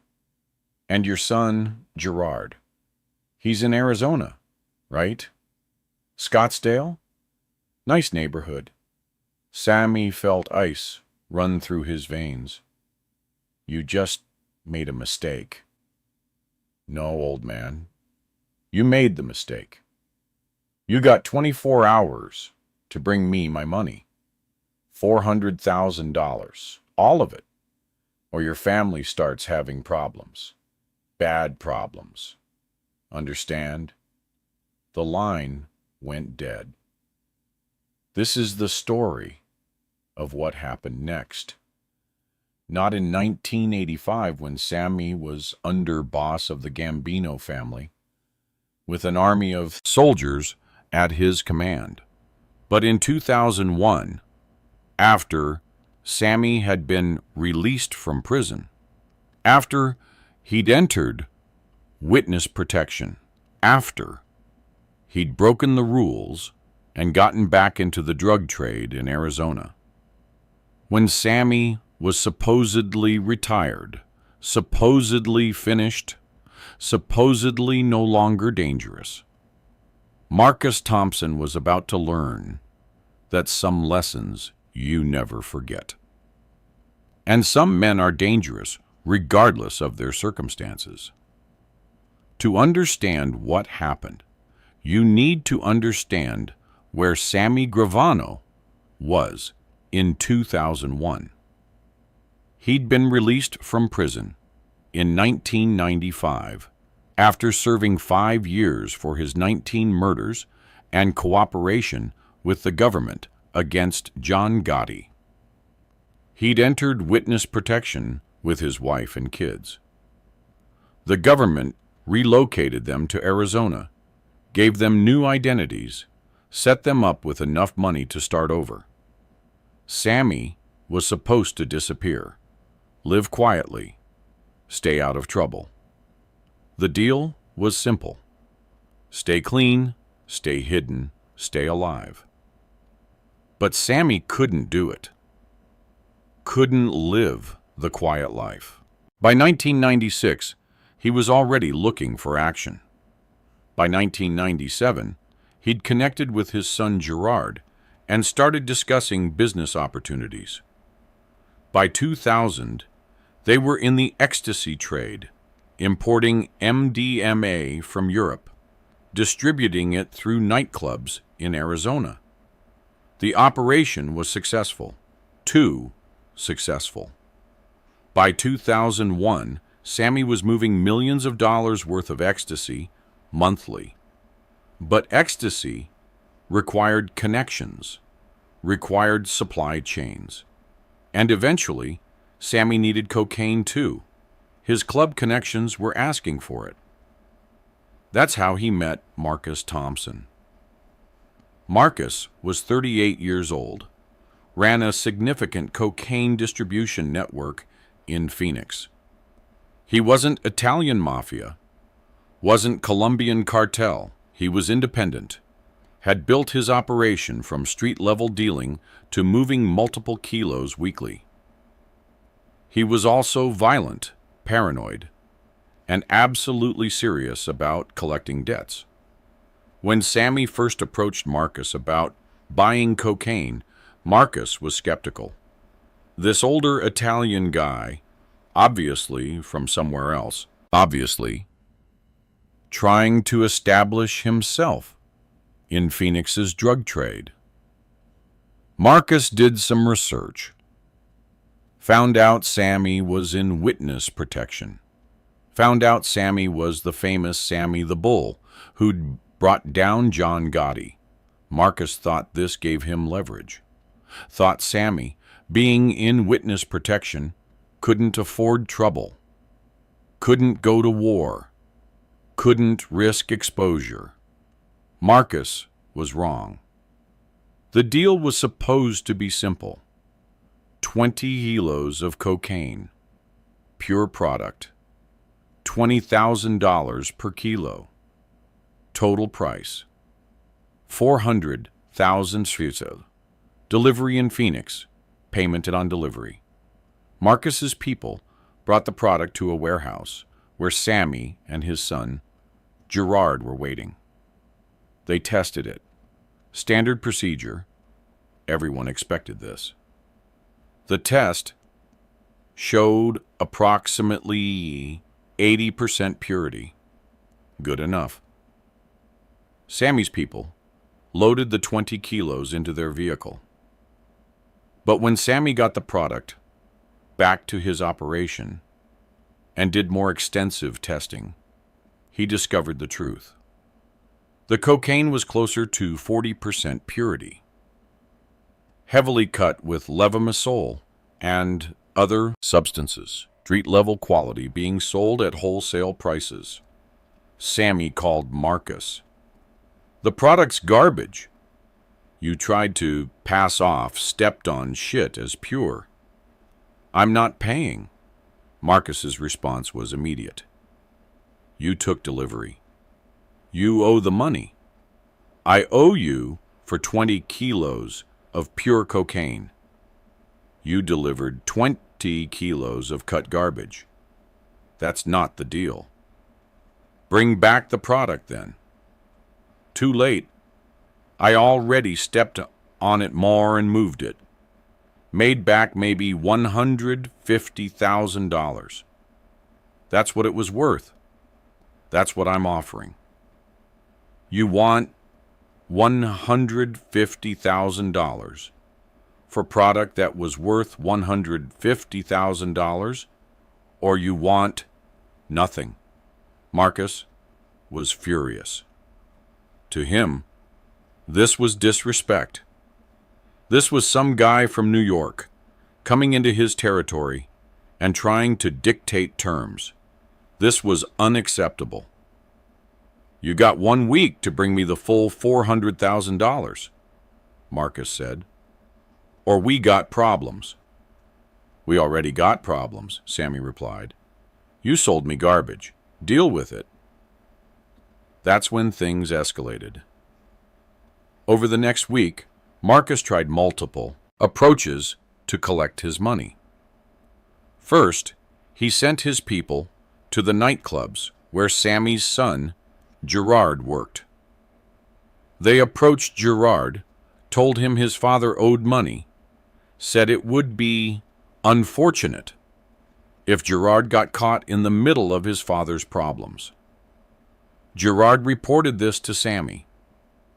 Sammy told him to stay away from those clubs for a while, work different locations. Then Marcus's people showed up at one of Sammy's distribution points. They didn't do anything, just stood outside, watched, made their presence known. Intimidation. Sammy responded by moving his operation to different locations, started using different warehouses, changed his routines. Marcus was getting frustrated. He was used to people backing down, used to people paying when threatened. But Sammy wasn't backing down. And Marcus's reputation was on the line. People were watching. If Sammy got away with not paying, others would try the same thing. So Marcus made his biggest mistake. He went after Sammy's family. On a Tuesday afternoon, Sammy's daughter, Karen, who was living in New York, not involved in her father's drug business, received a phone call at her apartment. "Karen Gravano?" the caller asked. "Who is this?" "Doesn't matter. What matters is your father owes people money. Serious money. And if he doesn't pay, people are gonna start having accidents. You understand? Accidents." Karen hung up, called her father immediately. When Sammy heard that Marcus had contacted Karen, something inside him shifted. This wasn't business anymore. This was personal. This was crossing a line that in Sammy's world, you never crossed. Sammy made some phone calls to people he'd stayed in touch with despite witness protection, to old associates who owed him favors, to people who understood how these situations were handled. Then came the 2:17 a.m. call. Marcus himself personally threatening Sammy's children, naming them. mentioning where they lived. Sammy hung up the phone, sat in silence for 10 minutes. Then he called his son, Gerard. "Get everyone you trust," Sammy said. "Everyone who's capable. I need them at the warehouse by noon tomorrow. We got work to do." At noon the next day, 6 men gathered at a warehouse Sammy rented in an industrial area of Phoenix. 5 of them were younger guys, Gerard's associates, people who worked in Sammy's ecstasy operation. Street smart, tough, but not experienced in the kind of work Sammy was about to ask them to do. The 6th man was different. His name was Tommy, real name unknown, probably an alias. Tommy was in his mid-50s, an older intermediate of Sammy's from New York, who'd also relocated to Arizona for reasons of his own. Tommy had worked with Sammy in the old days, knew how things were done. "Here's the situation," Sammy told the group. "Marcus Thompson threatened my family, my daughter in New York, my son here. That's unacceptable. That's over the line. So we're going to handle it." "Handle it how?" one of the younger guys asked. "The permanent way," Sammy said. "The way we used to handle things." The younger guys looked nervous. They'd dealt drugs, gotten into fights, maybe even shot at people in gang disputes. But what Sammy was describing was different. This was organized, planned, the kind of thing that came with serious consequences if you got caught. "I'm not asking you to participate if you don't want to," Sammy continued, "but I need information. I need to know where Marcus lives, where he works, what his routines are. I need to know his security, his people, everything. Can you get me that?" Gerard nodded. "We know people who know Marcus. We can get information." "Good. You got 12 hours. I want a full breakdown by midnight." By midnight, Gerard and his crew had assembled a detailed picture of Marcus Thompson's life. Marcus lived in a large house in North Phoenix. Gated community. Security guards at the entrance. 3 guards who worked for Marcus personally, living in a guest house on the property. Marcus drove a black Mercedes S-Class. Armored, bulletproof glass, Marcus did his business out of a club he owned in downtown Phoenix. He was there most nights from 10 p.m. to 2 a.m., always with at least 2 bodyguards. Marcus's weak point: Tuesday mornings. Every Tuesday, Marcus went to a gym in Scottsdale. Small private gym, not many people. He'd arrive at 6 a.m., work out for 90 minutes, then go to a nearby diner for breakfast. Only 1 bodyguard with him. The bodyguard would sit in the gym lobby while Marcus worked out, then sit at a separate table at the diner. "Tuesday mornings," Sammy said, reviewing the information. "That's when we do it. Day after tomorrow." Tommy nodded. "How do you want to play it?" "Clean, professional, no witnesses if possible. Make it look like a robbery. We go in, take Marcus, take him somewhere private, handle it there. The bodyguard we leave alone, unless he makes us. We're not trying to kill everyone, just Marcus." "And if things go wrong?" Sammy looked at Tommy. "Things won't go wrong, because we're doing this the right way. The way I did things for 20 years. Planned. Careful. No mistakes." Tuesday morning, 6 a.m. Marcus Thompson pulled into the parking lot of Elite Fitness in Scottsdale. His bodyguard, a large man named Dwayne, was in the passenger seat. They got out of the Mercedes, walked into the gym. Marcus went to the locker room to change. Dwayne sat in the lobby, reading a magazine. Sammy and Tommy were already inside. They'd arrived 30 minutes earlier, dressed in workout clothes, blending in with the handful of other early morning gym members. At 6:15 a.m., Marcus came out of the locker room, wearing shorts and a t-shirt. Started his workout. Treadmill first, then weights. At 6:45 a.m., Marcus went to the locker room to shower. Sammy followed, timing it carefully. Tommy stayed in the gym area, keeping an eye on Dwayne in the lobby. The locker room was empty, except for Marcus. He was in the shower area, water running. Sammy waited in the locker area, hidden between rows of lockers. Marcus finished showering, walked back to his locker, towel around his waist. That's when Sammy stepped out. Marcus saw Sammy and froze. Recognition flashed across his face. "What are you?" Sammy pulled out a pistol. A .38 revolver with a suppressor, not perfectly silent, but quiet enough in the shower-running locker room. "Don't scream," Sammy said quietly.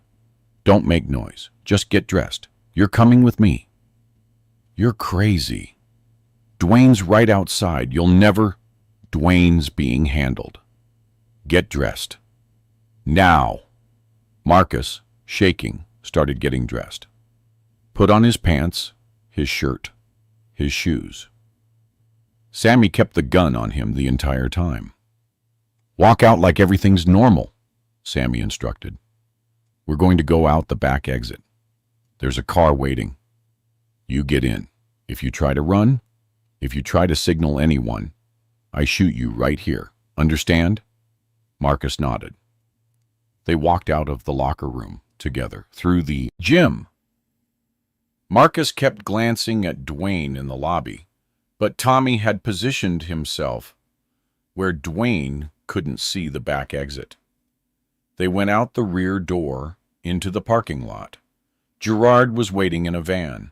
Sammy pushed Marcus inside, got in after him. Gerard drove away. Dwayne, sitting in the gym lobby, reading his magazine, didn't notice anything was wrong until 7:45 a.m., when Marcus didn't come out of the locker room. By then, Marcus Thompson was already at a remote location 20 miles outside Phoenix. What happened to Marcus Thompson has never been officially confirmed. His body was never found. No witnesses came forward. No evidence was ever discovered.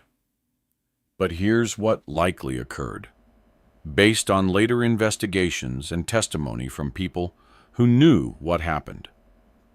Sammy, Tommy, and Gerard took Marcus to an abandoned building in the desert. They tied him to a chair, and Sammy had a conversation with him. "You threatened my family," Sammy said. "My daughter, my son. You named them.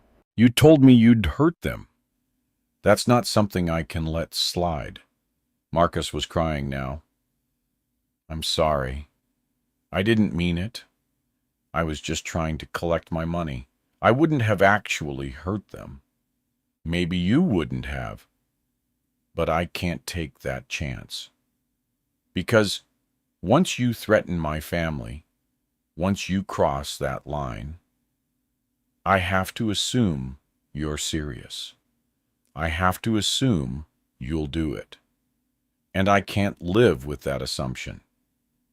Please, I'll forget the debt. I'll leave you alone. Just let me go. I can't do that. You know who I am now. You know I'm in witness protection. You know where I live. You could go to the police, could expose me, could use that as leverage. I can't let you walk away with that information." According to later accounts, Sammy gave Marcus one chance. "Tell me everyone you told about me. Everyone who knows Sammy Gravano is in Arizona. is in the drug trade, is in witness protection. Give me names. If you're honest, if you give me everyone, I'll make this quick. No pain. Just over. But if you lie, if I find out later you told people you didn't mention, it's going to be slow. Marcus gave up 3 names, and 2 associates he'd bragged to about having dirt on Sammy the Bull. One girlfriend he'd told because he was drunk and trying to impress her. Sammy verified the information through phone calls, confirmed the 3 people existed, that Marcus had contact with them. Then Sammy killed Marcus Thompson. 1 shot to the head. Professional. Quick. They disposed of the body in a way that ensured it would never be found. The specifics remain unknown, but the body has never been discovered. Marcus Thompson's disappearance was reported by Dwayne, his bodyguard, on Tuesday afternoon, when Marcus failed to show up at his club. Police investigated, found Marcus's Mercedes still in the gym parking lot, found his gym bag in his locker. No signs of struggle, no blood, no witnesses who saw anything unusual. The investigation went nowhere. Marcus was involved in drug trafficking. Everyone knew this. The working theory was that he'd been killed by rivals or by someone he'd had a dispute with.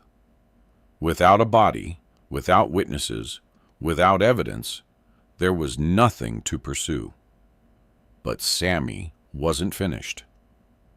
He still had the 3 people Marcus had talked to about him. Over the next 2 weeks, Sammy had conversations with each of them. Not threatening conversations, informative conversations. Marcus Thompson talked about me, told you who I was, what I was doing. That information is dangerous for you to have. So here's what's going to happen. You're going to forget everything Marcus told you. You're never going to mention my name to anyone. You're going to act like you never heard of Sammy Gravano. And in return, you get to keep living your life. But if I hear, if I even suspect, that you've talked about me, we're going to have a problem. Understand? All 3 agreed. All 3 kept their word. The story should end there. Sammy eliminated a threat, warned off the people who might talk, went back to his life. But it doesn't end there. Because 3 months later, in February 2000, the FBI arrested Sammy Gravano on drug trafficking charges. The arrest had nothing to do with Marcus Thompson. The feds never knew about that. They'd been investigating Sammy's ecstasy operation for over a year.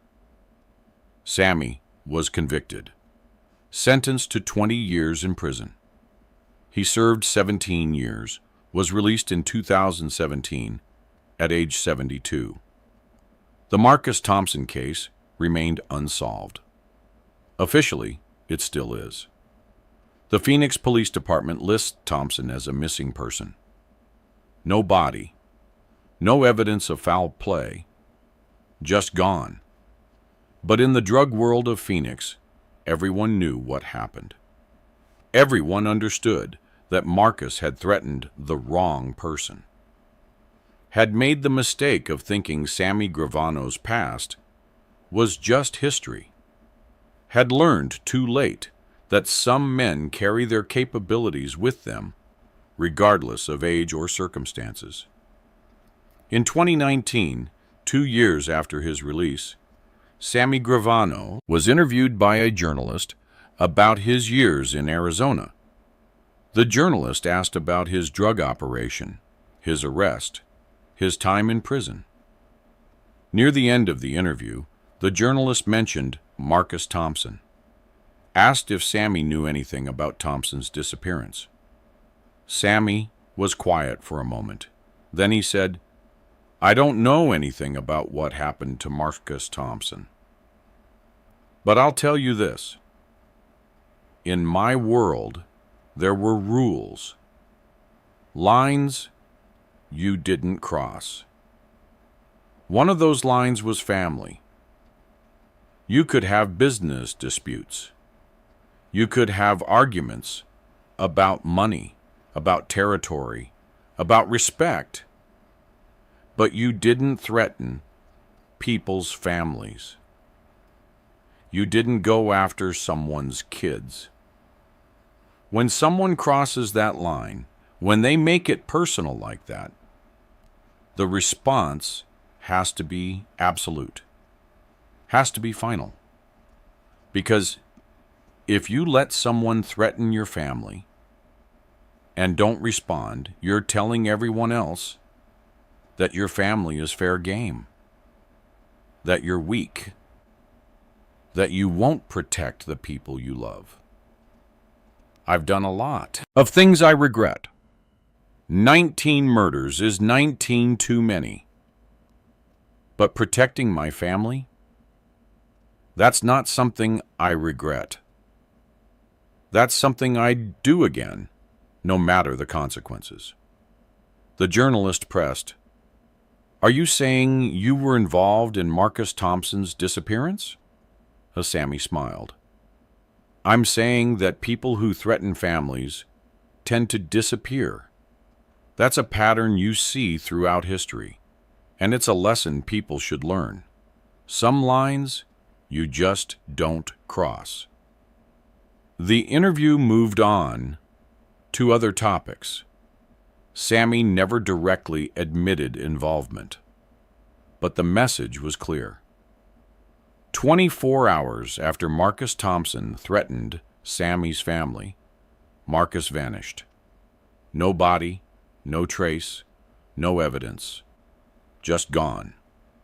And everyone who knew what really happened understood. You don't threaten Sammy the Bull's family.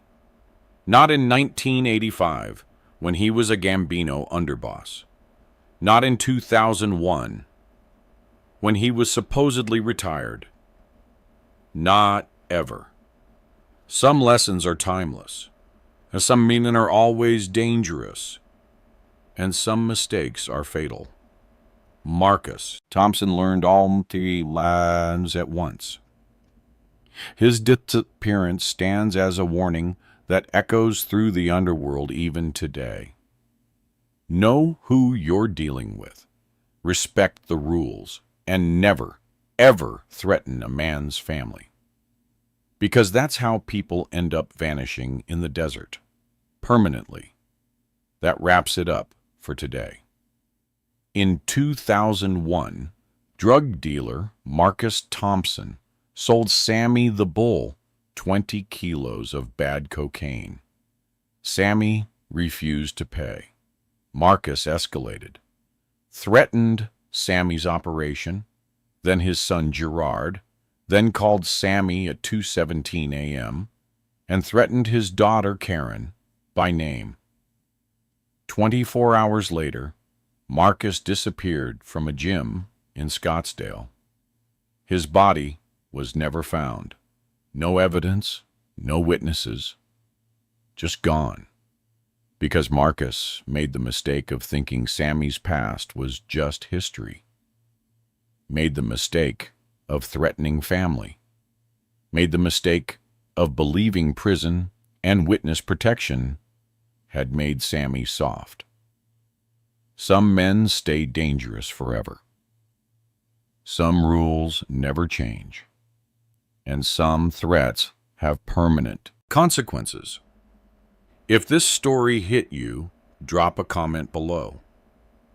Subscribe for more stories where crossing certain lines means there's no coming back.